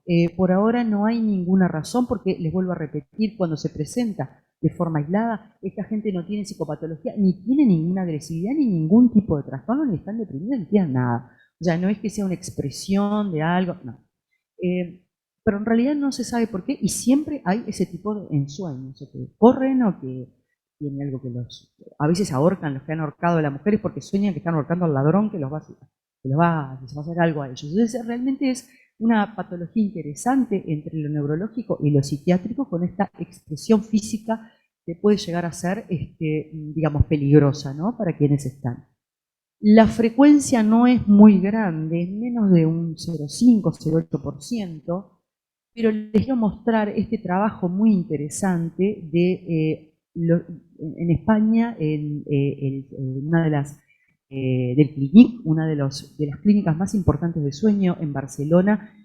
Trabaja esta persona, el doctor Iranzo, que es un neurólogo, que hizo este trabajo conjuntamente con su grupo, y lo que vieron era estos pacientes que tenían el trastorno conductual del sueño REM aislado en relación con las sinnucleopatías, que son estas patologías neurológicas como la enfermedad de Parkinson, como la demencia con cuerpos de Lewy y la atrofia multisistémica, todas las cuales se acompañan de trastornos cognitivos mayores, ¿sí? ¿Y qué se vio? Esta gente, estos 174 pacientes que cuando los diagnosticó Iranzo no tenían nada, a lo largo del tiempo siempre desarrollaron alguna enfermedad neurodegenerativa. A los 5 años un 33% de los pacientes habían desarrollado alguna de estas enfermedades, 76% a los 10 años y 91% a los 14. En 15 años todos tenían alguna enfermedad neurodegenerativa. Así que si tienen algún paciente que los va a ver con esta manifestación nocturna y ustedes dicen, no, pero usted está bien, no tiene nada, yo qué sé qué será eso, hay que hacerlo registrar y ver si si le falta la atonía durante el REM. Es decir, durante el REM nosotros tenemos los músculos completamente desaferentados. Por eso no actuamos los ensueños, nos quedamos quietitos, estamos soñando cualquier cosa, que volamos, que nos tiramos, lo que venga, pero el cuerpo está totalmente paralizado porque hay como una especie de quiebre de todo lo que es el control muscular, prácticamente a nivel del bulbo para abajo. Pero esta gente no tiene eso, le falta ese control que nos deja atónicos, es decir, no atónitos, sino atónicos, sin tono, a todos nosotros durante el sueño, ¿tá? Y se ve que toda esta gente lo que hace es desarrollar, luego de un tiempo, estas enfermedades. Sobre todo la que se desarrolla más frecuentemente es la demencia con cuerpos de Lewy, ¿tá? Que en la presentación tiene mucho trastorno psiquiátrico tipo de alucinaciones, de paranoias que se expresan sobre todo durante la noche, de confusión, pacientes que niegan su enfermedad. O sea, al principio es un poco de difícil diagnóstico y sobre todo van a ustedes antes que a nosotros.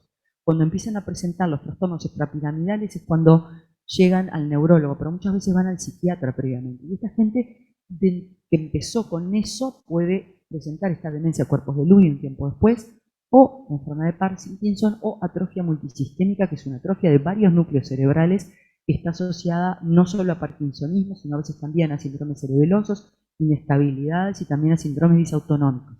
Entonces, esto es importante porque hay que reconocerlo para saber que puede evolucionar en el tiempo a un trastorno conductual. Acá está brevemente en un registro de polisomnografía. Acá ven el sueño REM.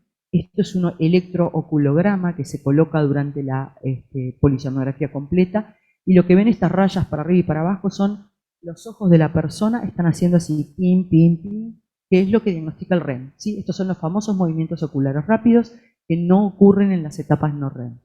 Y aquí está el registro de la pierna izquierda y de la pierna derecha.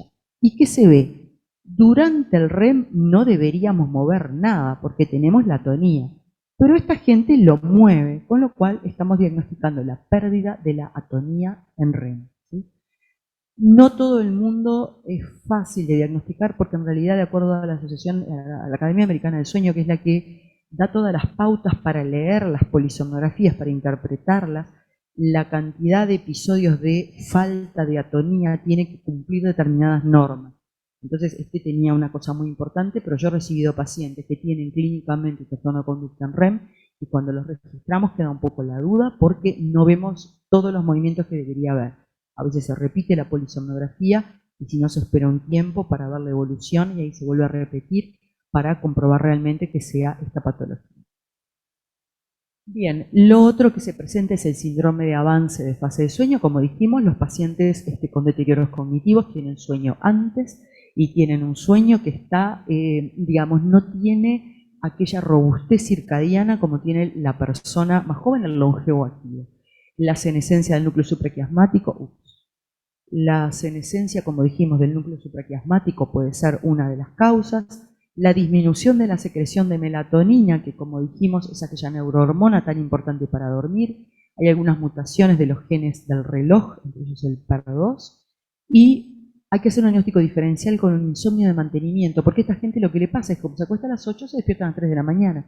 Y no vienen con la queja de yo me duermo a las 8.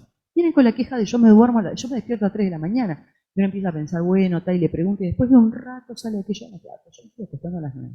Entonces hay que hacer ver eso. Y también puede haber depresión, y por eso hay una clinofilia muchas veces. En realidad no duermen, se acuestan porque, bueno, pues porque están deprimidos, como ustedes saben mejor que yo, la preferencia por algunos por permanecer en la cama. Bien. El Sundowning, o síndrome vespertino, crepuscular o del ocaso. Esto en realidad no se considera todavía una patología. Increíblemente no está listada en el DSM-5 ni tampoco en la Clasificación Internacional del Sueño. Sin embargo, es un hecho muy frecuente por el cual se consulta a neurólogo en los pacientes con trastorno cognitivo, y seguramente ustedes también se les han quejado, sobre todo los familiares. Y una cosa importante de internación, no domiciliaria, sino en alguna lugar especial de los pacientes dementes, porque presentan este cuadro en el cual básicamente lo que les pasa es que tienen alteraciones conductuales cuando baja el sol en la noche. Conductuales que sobre todo son una deambulación. Hay esos pacientes que empiezan a caminar de un lado por otro, pin, pin, pin, no dejan a nadie en paz. Tuve un paciente que lo que hacía era sacaba todas las cosas del cajón porque las iba a ordenar a las 3 de la mañana, despertaba a todo el mundo, a los vecinos, gritan, deambulan, y realmente es un problema importante para la familia, ¿sí? Hay desencadenantes específicos del Sundowning, específicamente que no haya mucha luz temprano, es decir, ahora que anochece medio temprano, si no tienen luz ellos ya empiezan a fabular o tienen alucinaciones. Si se estimulan con mucha pantalla o si están muy estimulados porque vienen los nietos, porque vino uno, porque vino otro, a veces ese tipo de cosas tampoco los favorece, o las infecciones intercurrentes que también pueden precipitar este elemento del síndrome. Bien, ahora vamos a pasar a qué hacemos desde el punto de vista terapéutico con todos estos problemas y con el adulto senescente con trastorno cognitivo mayor que viene a consultarnos. Básicamente todos vienen a pedir la pastilla mágica, seguramente también se lo piden a ustedes. ¿Cuál es la pastilla? Doctora, deme esa pastillita para dormir. Todos te dicen lo mismo. ¿Cuál es? Bueno, la que no produce resaca al día siguiente, es decir, que los va a dejar sin problemas, que sea solo para dormir, sin efectos adversos, que le produzca un buen sueño nocturno.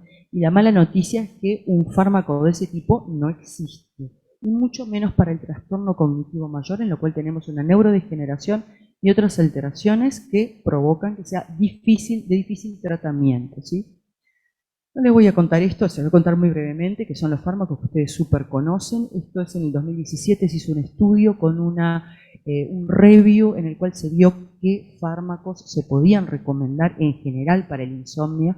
Básicamente el trastorno neurocognitivo mayor lo vamos a tratar en principio también el insomnio de forma habitual. Las drogas Z que ya mencionó la doctora. El problema con los trastornos neurocognitivos es que las drogas Z son son eficaces, pero cuando hay trastornos neurológicos severos, como ustedes saben, no son muy eficaces. Son en realidad para insomnios de reciente comienzo, en personas normales o con unas neurosis livianas, no para un trastorno neurocognitivo mayor o trastornos neurológicos que realmente se acompañan de insomnio y que son severos. En ese caso podemos usar los antidepresivos sedantes, ahí un poco depende de la experiencia de la persona que lo use. En Estados Unidos hay uno que se llama Doxepina, que acá no sé si alguna vez vino, yo la verdad nunca lo escuché nombrar, tiene un fuerte componente como antihistamínico, pero lo usan como antidepresivo. Ya sabemos que la trazodona y la mirtazapina ustedes no la usan tanto por el efecto antidepresivo, ni nosotros los neurólogos tampoco. Ya lo usamos a dosis bajas para aprovechar el efecto, digamos, adverso de la sedación. Y ¿Qué tienen de bueno? Básicamente son, a pesar de que pueden tener algún efecto respiratorio, tienen mucho menos efecto que darle benzodiazepinas. Entonces, por eso es que muchas veces se usan. Los antihistamínicos en general no están muy recomendados, obviamente los antipsicóticos tampoco. Y después hay estas cosas que la gente toma, valeriana, acupuntura, homeopatía, las flores de Bach, todo lo que es alternativo. Personalmente les digo, no estoy en contra, mientras no le haga mal, tome de lo que quiera. Si hace un efecto placebo, muchas veces los médicos dicen, es un efecto placebo. Escúchame, si es un efecto placebo y no le hace mal, yo creo que es una postura personal. Y bueno, que lo tome. El asunto es que vuelva y veamos que está bien, de repente le permite bajar otros fármacos y de repente tiene una acción que nosotros médicos ortodoxos, alópatas, no conocemos, ¿no? Entonces, bueno, esto es un poco lo que ya sabemos. Han salido muchos estudios que seguramente ustedes conocen, les traigo este porque es de febrero de este año, sobre la asociación del riesgo de mortalidad con los antipsicóticos atípicos, ¿sí? Este estudio fue hecho en 1.700 personas y en 800 controles, de repente algunos lo conocen al estudio, y básicamente lo que se vio es que la olanzapina y la risperidona presentan un odds radio, es decir, una asociación de riesgo de 32 a 35% de aumento de mortalidad. Hay que tenerlo en cuenta cuando damos esto solo para dormir. Obviamente nadie está diciendo que no usen olanzapina si lo necesitan, pero muchas veces vemos, sobre todo a veces médicos generales, espero no ofender a nadie, somos todos psiquiatras o neumólogos, o médicos de familia que usan un poco ad libitum, ¿no? La quetiapina, por ejemplo. Y a veces vemos gente tratados con dosis enormes que no tienen indicación psiquiátrica y que se las dieron para dormir. Y estamos aumentando la mortalidad. O sea, eso en realidad creo que todos, nosotros los neurólogos y ustedes psiquiatras, tenemos que hacer un poco un hincapié de que los antipsicóticos atípicos tienen indicaciones muy precisas y que no es que se los vamos a dar para dormir, más allá de que todos sabemos que tiene un efecto sedante colateral que, bueno, se podría aprovechar. Pero sí que indicaciones aumentan la mortalidad. O sea que, nada, abrir ese parágrafo para el tema del peligro en el sueño. Y llegamos a la famosa melatonina. Bueno, la melatonina es en realidad una neurohormona muy interesante, porque no solamente actúa como el emisario del reloj biológico que vimos, el núcleo supraquiasmático, sino que aparte se ha descubierto, sobre todo en estudios in vitro y en animales, que tiene una enorme cantidad de otras funciones a nivel corporal. No me voy a detener en esto para no hacerlo tan largo, pero la idea es que hay muchas regulaciones, no solo del reloj, sino de las propiedades de la sustancia como antioxidante. Esa es una de las cosas que hay algunas posturas de uso de melatonina en altas dosis en pacientes que tienen trastornos neurocognitivos mayores, que serviría para dos cosas. Uno sería para mejorar a través de su posibilidad de scavenger, de sacar los radicales libres, mejorar de alguna manera el trastorno neurocognitivo, y lo otro es que son muy eficaces para las parasomnias. Por ejemplo, para el trastorno de conducta en REM, para las pesadillas no tanto, pero el trastorno de conducta en REM, para las deambulaciones. Realmente hay muy buenos resultados en estudios y en mi experiencia personal también. ¿Qué pasa con la melatonina? Habitualmente tenemos dosis bajas de presentación, 3 miligramos, 5 miligramos, no son útiles con estas indicaciones. Lo que se ha visto son de 10, 20, 30 y algunos que dan 50 miligramos de melatonina, sobre todo para ver el efecto de tipo scavenger, es decir, la barrida de radicales libres no se ve en dosis bajas, sino en dosis altas, ¿sí? Lo que sí sirven las dosis bajas es para regular aquellos ritmos, para estimular aquella melatonina que no tenemos en pacientes que tienen deterioros cognitivos leves o mayores, no tan graves, digamos, ¿no? Pero ya cuando el deterioro cognitivo es mayor, realmente hay que dar dosis más altas. Es un fármaco muy bien tolerado por la mayoría de pacientes. Básicamente, la dosis letal 50, es decir, con qué dosis matamos a la mitad de las ratas a las cuales se lo dimos, intraperitoneal es de 1 gramo, y nosotros damos 5 a 10 miligramos. 1 gramo necesita la rata kilo, vamos a que la ratita necesita 1 gramo por kilo intraperitoneal para que se muera la mitad de las ratas del experimento. A eso se llama dosis letal 50. Eso por un lado. Por otro lado, por vía oral, le tuvieron que dar a la rata más de 3 gramos por kilo y no se murieron del todo. Quedaron ahí, pero no se murieron. Entonces, nosotros estamos dando miligramos 5. Muchas veces los pacientes dicen, pero doctora, ¿me va a subir la dosis a 10 miligramos? Es totalmente segura, se puede subir sin ningún tipo de inconveniente y realmente da muy buenos resultados y deberíamos subirlo más. problema es que nuestro país no ha podido ser registrada en el ministerio como si fuera un fármaco. Entonces hay que dar varias cápsulas o mandar a hacer recetas magistrales, que es lo que tenemos para poder manejar estas altas dosis.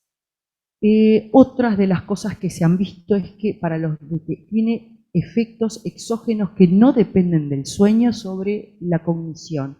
Aparentemente mejora la cognición también en dosis altas y los ritmos circadianos, sobre todo en la parte de, como decía, la senescencia del núcleo supraquiasmático. Algunos dicen que es anticanceroso, que tiene otros mecanismos por los cuales también actúa, o sea que, como les digo, tiene múltiples propiedades. Nosotros en general, neurólogos y especialistas en medicina del sueño, lo usamos para las parasomnias, en el caso de los trastornos cognitivos, o para los trastornos de fase, para los trastornos de ritmo circadiano. Pero es una droga muy interesante. Bien, y ahora les voy a contar algo muy importante, que es el enfoque no farmacológico para estos trastornos, ¿no? Sobre todo, convencer al paciente de mantener los hábitos, lo cual sé que es muy difícil, pero a veces es convencer a los cuidadores, porque a veces el señor de repente pobre tiene 3 cuidadoras, una cada 8 horas, y lo que hacen es lo tupen a pastillas o lo dejan dormido para que no moleste, y nadie lo levanta al señor, hay que sacarlo a la luz. Que recuerden que la luz es muy importante, por más de que el núcleo supraquiasmático no responda tanto a la luz, hay que sentarlo a la luz, hay que estimularlo, hay que hablarle, no dejarlo sentado frente a la tele, ese tipo de cosas que ya sé que ustedes las saben, pero bueno, de alguna manera le ponemos énfasis porque es importante explicárselo al familiar. La terapia ocupacional, tenerlos haciendo algo, la musicoterapia, la socialización, todo esto es tan importante como los fármacos. Y a veces no es reconocido en nuestra sociedad, que va rápido y que no queremos detenernos a nada, los médicos a explicar, los familiares del señor a estar con el señor, y las cuidadoras mejor que se duerma si no me molesta y miro TikTok, ¿no? Entonces es una cosa un poco compleja y hay que tenerla en cuenta. Es el enfoque no farmacológico. Y ahora les quiero hablar de una droga que tiene 5.000 años. Esta droga de 5.000 años es el cannabis medicinal, lo que habitualmente le decimos marihuana, porque en la parte medicinal le llamamos cannabis medicinal. De lo cual solamente les voy, esto daría para 5 charlas. Por suerte tenemos acá presente a la presidente de la Sociedad de Endocannabinología del Uruguay, que es una amiga. Bienvenida, la doctora Galcerano, que no me va a dejar mentir para empezar, porque ya tiene mucha experiencia en esto. Y en lo cual lo que vemos, básicamente los neurólogos, ¿por qué estamos interesados en el cannabis? Porque lo vemos como un neuromodulador de amplio espectro. Nosotros en realidad no curamos casi nada, neuromodulamos a los epilépticos, a los parkinsonianos, a los deterioros cognitivos mayores, a los dementes. ¿Y qué es lo que nos facilita el cannabis? En realidad nos facilita tener otra forma de neuromodular, porque el cannabis en realidad actúa de forma presináptica y regula a todos los neurotransmisores que ya conocemos. Entonces tiene un mecanismo de acción diferente, sirve para actuar sobre los neurotransmisores habituales, actúa sobre un sistema propio, que es el sistema endocannabinoide. Nosotros tenemos un sistema endocannabinoide propio dentro de nuestro organismo, no solamente en el cerebro, sino en todo el cuerpo.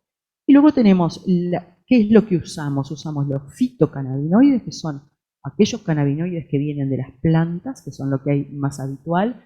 También hay cannabinoides sintéticos producidos por la industria, que no hay acá, y en Estados Unidos se produce como una molécula. Y entre los cannabinoides lo que sobre todo destacamos es que existen 140 cannabinoides dentro de la planta del cannabis, y hay 2 que son los más abundantes.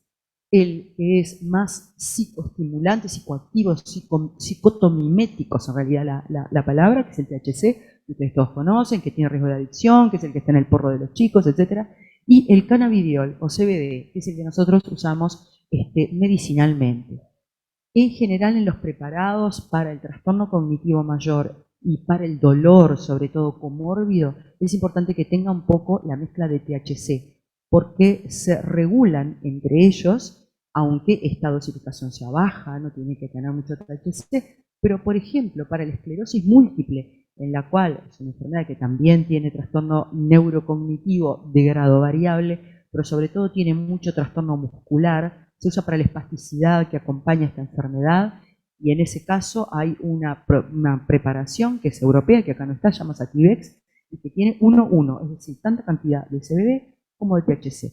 Y se regulan y provocan esta neuromodulación, que básicamente es la razón por la cual se puede utilizar en estos pacientes.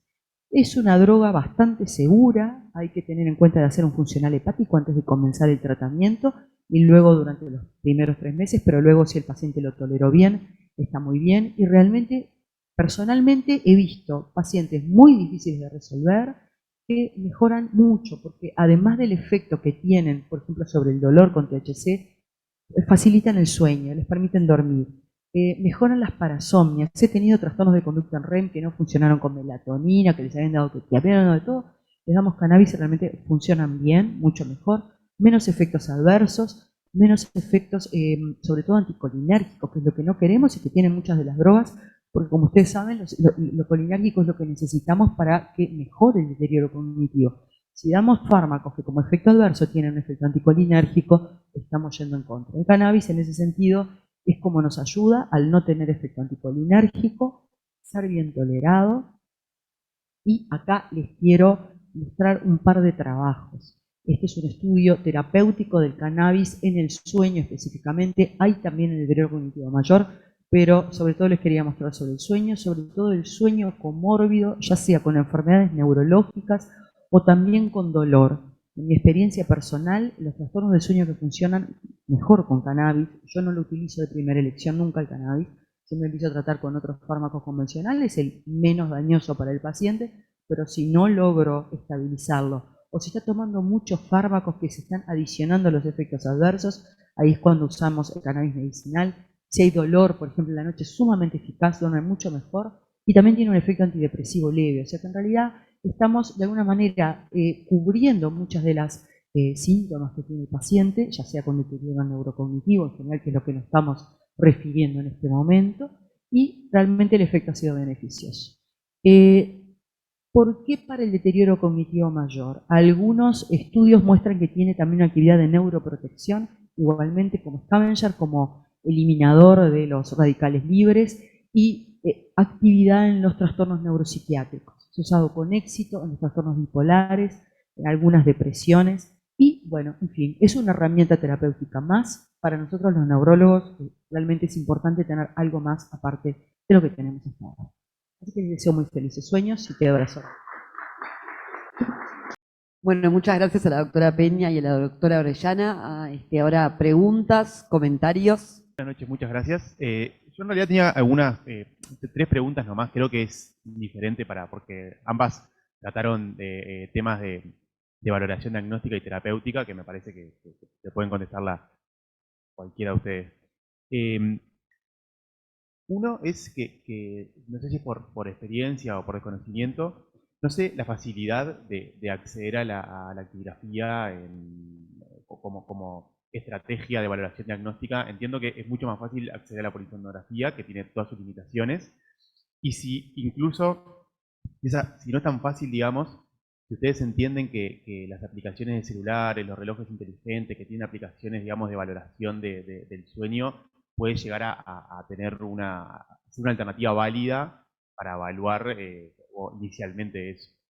Les pregunto 2 cosas más y después lo otro es, creo que ya lo plantearon varias veces y la doctora Peña lo mencionó muy bien, que la melatonina está particularmente indicada a mayores de 55 años, pero es algo que se observa, digamos, que se utiliza en diversas edades. Yo no sé si es porque por lo inocuo y por los pocos efectos adversos como estrategia terapéutica a un paciente joven igual se puede dar, o realmente se considera que más allá de que no haya un déficit de la melatonina se puede hacer. Y después lo último es que las guías siempre hablan de CBTI, o sea, de terapia cognitivo-conductual específica para el insomnio. Y eso yo no sé si hay tanta experiencia en ese sentido, más allá de estrategias de higiene del sueño que se pueden hacer, si en general cuando derivan, nada, es cognitivo-conductual, o si hay como, esta capaz que no es para ustedes, capaz que para general, hay como experiencia en Uruguay de estrategia de terapia cognitiva específica para el insomnio. En cuanto a la actigrafía, en realidad es como decíamos, una herramienta muy valiosa como un examen paraclínico y se hace solo con fines de investigación. Realmente es así. Es decir, acá en realidad nadie está usando actígrafos, pero la actigrafía tiene sus indicaciones específicas. Y el tema con lo que tú planteabas de los celulares y de los Fitbits es que no están validados. Es decir, la única forma de que tú sabes que un actígrafo es funcionalmente útil es que tú lo valides contra polisomnografía, que es el gold standard. Es decir, ¿qué haces? Le pones a la persona un actígrafo y además lo registras de noche, para saber si realmente lo que te está mostrando el actígrafo es lo mismo que tú vas a ver con una polisomnografía. Porque si no, lo que tenés es un algoritmo, que en realidad nunca sabés si te está indicando o no. El otro problema de los Fitbit que yo veo por la experiencia es que la gente se obsesiona con eso. Entonces empiezan a mirar y dicen, ¿sabes qué? Anoche dormí 3 segundos menos de sueño profundo, así que hoy estoy cansado por eso. Entonces en realidad yo creo que debe ser usado con cuidado, hay que explicar las ventajas y las desventajas. En otros países se utiliza bastante. De todas maneras es una herramienta de screening, lo que te puede servir es para ver qué es lo que está sucediendo con ese paciente y sirve sobre todo. Las indicaciones específicas son para insomnios y sobre todo para trastornos cognitivos mayores, etcétera, y para los trastornos de ritmo circadiano, en los cuales te interesa estar durante un tiempo evaluando una semana o 15 días. O también para los trastornos de turnos rotatorios, del sueño por turnos rotatorios. Esas son las indicaciones específicas de la actigrafía.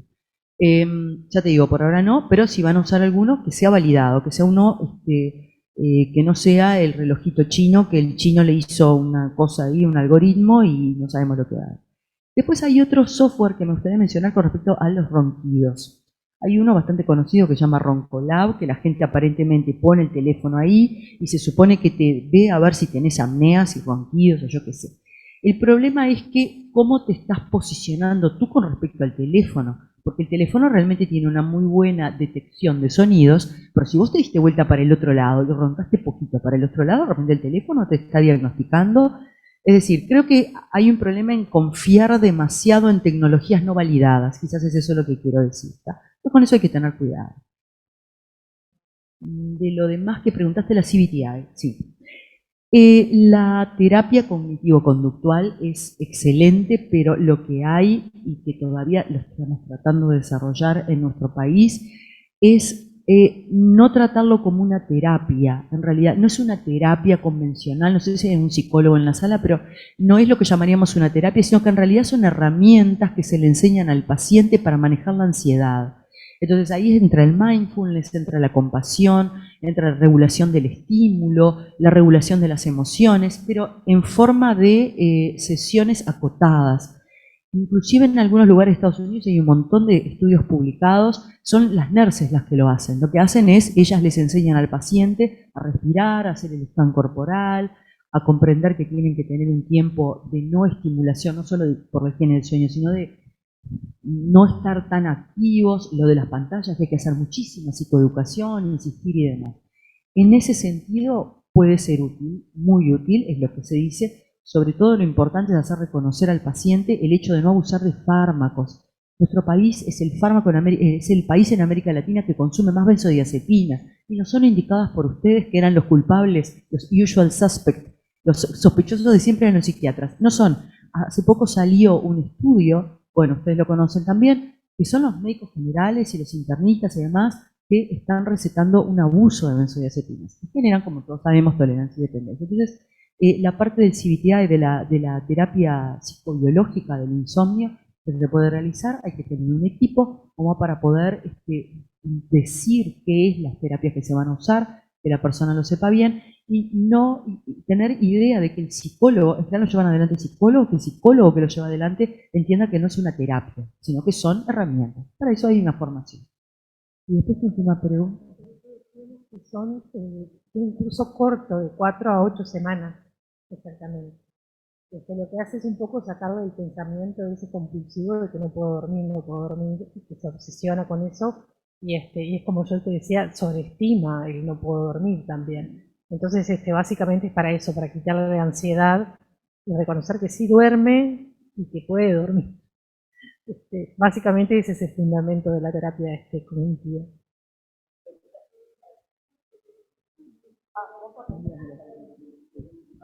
La melatonina en jóvenes. ¿Por qué la melatonina? En realidad la melatonina incluso se da a niños, por más de que tienen una enorme cantidad de melatonina natural en su cerebro. La melatonina, como te digo, es un neuroregulador de varias funciones. Entonces, por más de que sea un individuo joven, a veces inclusive hay una presentación que es sublingual y que va más rápido, La melatonina tiene un pequeño efecto hipnótico, o sea, de inducción del sueño per se, que en realidad es muy leve. Pero si estás tomando una persona que de repente no tomaba ningún tipo de psicofármaco previo, y no estamos hablando de trastorno, estamos hablando de un insomnio común. Y un insomnio que no tiene un trastorno, no tiene una neurosis, no tiene una psicosis, no tiene una neurosis importante, está un poco ansioso, estresado por la vida moderna y no tomaba fármacos, se le puede dar un solpidem sublingual y también lo podés apoyar con la melatonina.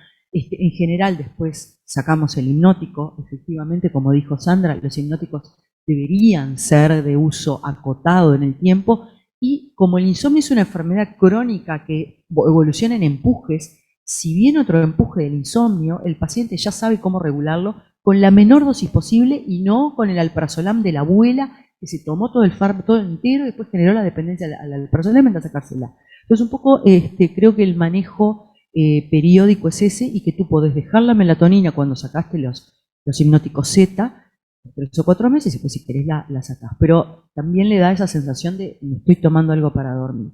¿Cuál es el problema con todo eso? Que ha sido abusado el uso de la melatonina y ahora la gente dice que no sirve para nada. ¿Y por qué no sirve para nada? Porque no la dan a la hora adecuada. La melatonina hay que saber qué tipo de preparado estamos tomando para saber cuánto tiempo antes hay que darlo. Las melatoninas que se venden habitualmente hay que darlas 1 hora antes de dormir. Hay algunos investigadores que dicen que la dan 3 horas. En realidad, para la forma en que se absorben y la curva de melatonina, la das 1 hora antes de dormir, siempre y cuando la persona guarde una higiene de sueño con horarios regulares. Porque si alguien que duerme un día a las 10, otro día a las 12, otro día a la 1 y vos le das en esos horarios melatonina, estás desregulando tu núcleo supraquiasmático y tu glándula pineal dándole a cualquier hora. Entonces hay que decirle muy bien que tiene que guardar una higiene del sueño con un ritmo regular. Dárselo 1 hora antes y de repente se puede dar el melatonil fast para aprovechar el efecto hipnótico rápido, digamos. Cuando, o con droga Z, o cuando sacaste la droga Z, o ambas juntas. En fin, eso es un poco dependiendo de cada paciente, un manejo terapéutico, pero sí se pueden dar. Yo lo doy mucho en personas jóvenes. No lo dije, sí. Bueno, a raíz de una paciente que tuve recientemente, en realidad no es una contraindicación absoluta, sería una contraindicación relativa en pacientes que toman anticoagulantes como la warfarina. No hay estudios con los nuevos anticoagulantes, ¿no? Con el dabigatran y los demás. La verdad que no he visto estudios que digan que potencie la acción anticoagulante. Con los antiagregantes tampoco hay problemas, pero sí hay problemas con la warfarina. Puede ser una interrelación a nivel hepático con los citocromos o por acción directa. Esa es una de las cosas. La segunda, que también es una contraindicación relativa, es las enfermedades autoinmunes, algunas de ellas, no todas. Por ejemplo, en las enfermedades reumáticas, en algunas está contraindicado. ¿Por qué? Porque la melatonina tiene un efecto a nivel inmunológico. Inclusive uno de los mayores investigadores en melatonina se encuentra en Argentina. Lo hemos invitado, lo conocemos las dos y lo hemos invitado a la Asociación de Sueño para hablar de melatonina y ritmo circadiano. Es un investigador del CONICET, un profesor que se llama Daniel Cardinali. Daniel ha trabajado muchísimo con melatonina y él ha estudiado específicamente este efecto inmunoestimulante. Entonces, yo lo pienso sobre todo por la esclerosis múltiple, que también es otra de mis subespecialidades dentro de la neurología. En la esclerosis múltiple lo que damos son inmunomoduladores que deprimen la inmunidad, empezando por los corticoides y siguiendo por los últimos neurointerferón, lo que te guste darle, ¿no? En ese caso, si yo en realidad sabemos que la forma de regular la enfermedad es a través de un inmunodepresor, parece un poco contraproducente que le dé un inmunoestimulador. Entonces, en algunas enfermedades autoinmunes hay que abstenerse. Y lo otro son los pacientes que presentan parasomnias no trastornos de conducta en REM, que son las pesadillas. Personas que no tienen deterioro cognitivo y presentan pesadillas, en general yo me abstengo de darle melatonina porque uno de los efectos adversos son las pesadillas. Entonces, si vos le das a alguien melatonina y te viene a contar que a la segunda noche tuvo unas pesadillas horribles, suspendésela, porque no es que esté demente ni que esté deprimido, no, es un efecto adverso de la melatonina. Me felicito de haber venido porque la verdad que estuvieron muy bien. Muy interesante. Pero la pregunta es cortita. Ustedes hablaron de la melatonina, de las dosis grandes de melatonina y el CBD. Entonces, ¿qué dosis, cómo podemos tener dosis grandes de melatonina? Que me ha pasado alguna vez de pensar en eso, pues yo creo que no sé si alguna vez te había escuchado a ti. Y también el CBD, digo, ¿dónde podemos recurrir? El que nos pueda, no sé si hay presentaciones que podamos manejar y que no dependa del que elabora el CBD. Mira, en mi experiencia personal lo que hago con las melatoninas es las mando a farmacias con receta magistral. La que los hace bien, sí, es Matías González. Le mandás con una receta tuya, no verde, una receta blanca con tu nombre y le pones los gramos de melatonina que tú querés por comprimido. Tiene que ir antes con la receta y ellos te lo hacen como receta magistral y te lo entregan no enseguida porque no tienen, o sea, lo tienen que hacer. El paciente va y una semana después lo retira directamente. Si te exigen receta, y ahí puedes hacer, tú solicitas la que quieras. Te lo dan en una sola cápsula, otra cosa buena, no hay que darle 300 cápsulas, hay una sola. Y realmente yo no he tenido problemas. El único sí que voy a decirte, si querés tratar a alguien con altas dosis, por ejemplo más de 20, 30 miligramos, no empieces de arranque con los 30 miligramos. Empezá un ascenso leve, cosa que no está escrito por ahí, o por lo menos yo no lo he visto, pero en mi experiencia he tenido un par de pacientes que no me han funcionado bien cuando le empiezo de arranque con 20. Entonces ahora estoy empezando con 5 una semana, 10 la otra semana, y ahí le paso a los 20, y ahí sí veo el verdadero efecto que estoy buscando. La otra cosa es decirle al paciente que lo tiene que tomar por lo menos un mes. La melatonina no es una cosa, salvo ese efecto hipnótico leve que tiene, para ver el efecto cronobiótico, el efecto de scavenger o cualquier efecto, hay que estarlo tomando durante más de un mes. Eso lo tiene que saber muy bien el paciente. Porque es el otro mal efecto que tuvo, el mal uso que tuvo la melatonina. Llegó como, es una sustancia natural, te va a hacer dormir. Y entonces iban a la farmacia y el farmacéutico se la daba, la tomaban 2 días, en horario inapropiado, con una absorción más prolongada a cualquier horario y no tenía el efecto que se suponía que tenía que tener. Entonces ahí se pervirtió el fármaco, que es un poco lo que no queremos que pase con el cannabis. Con la respuesta del cannabis, como tenemos a la super especialista, ¿se fue? Bueno, está. Entonces voy a tener que contestar yo. Mira, en este momento creo que hay una gran apertura y un cambio de paradigma mental de los médicos frente al cannabis medicinal. Cuando yo empecé con la doctora Galcerano, en realidad todos me miraban con cara rara en neurología y me decían, ¿qué te pasó? No sé, estás drogándote, cosas raras.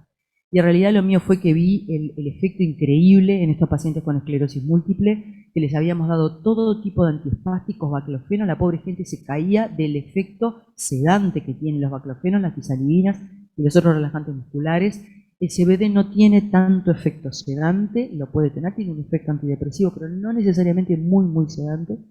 Y realmente el efecto que tenía sobre la espasticidad, conjuntamente con el THC, era realmente muy bueno.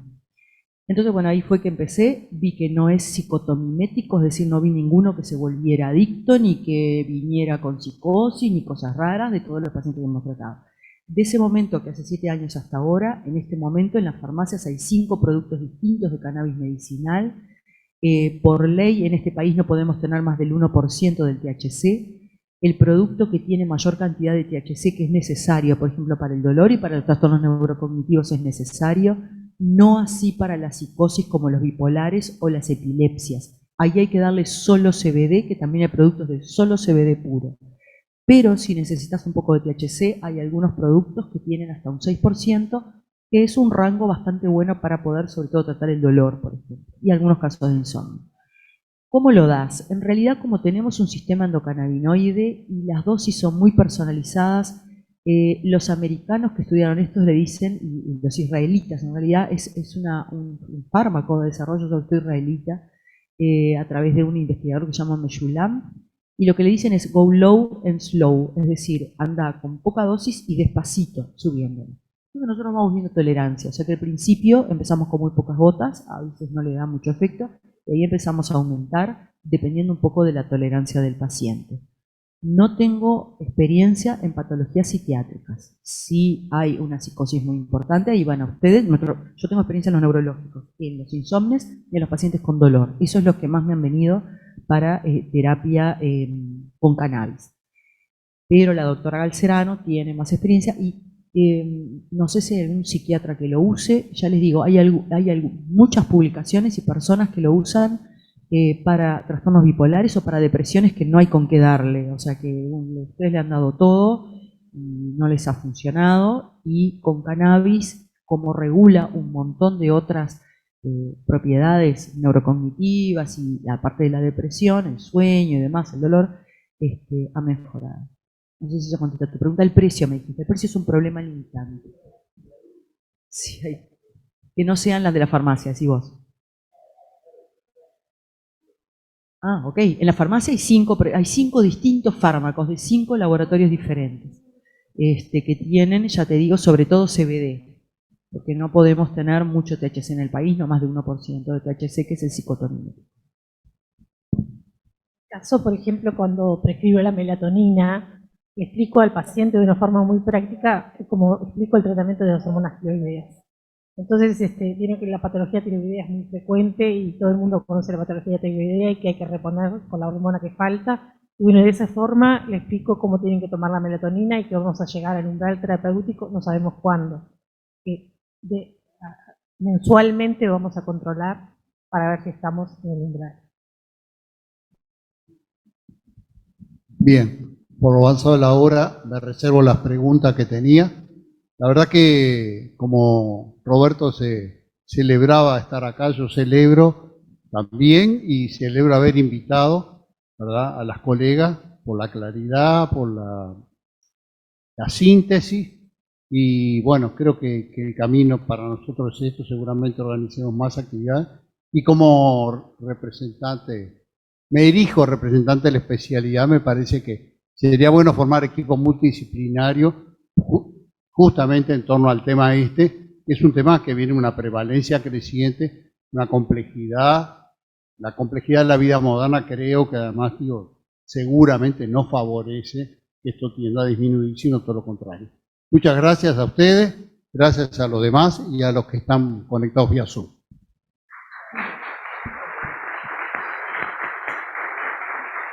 Bueno, ahora los invitamos a tomar y comer algo y pueden seguir conversando con las expositoras. Saludos.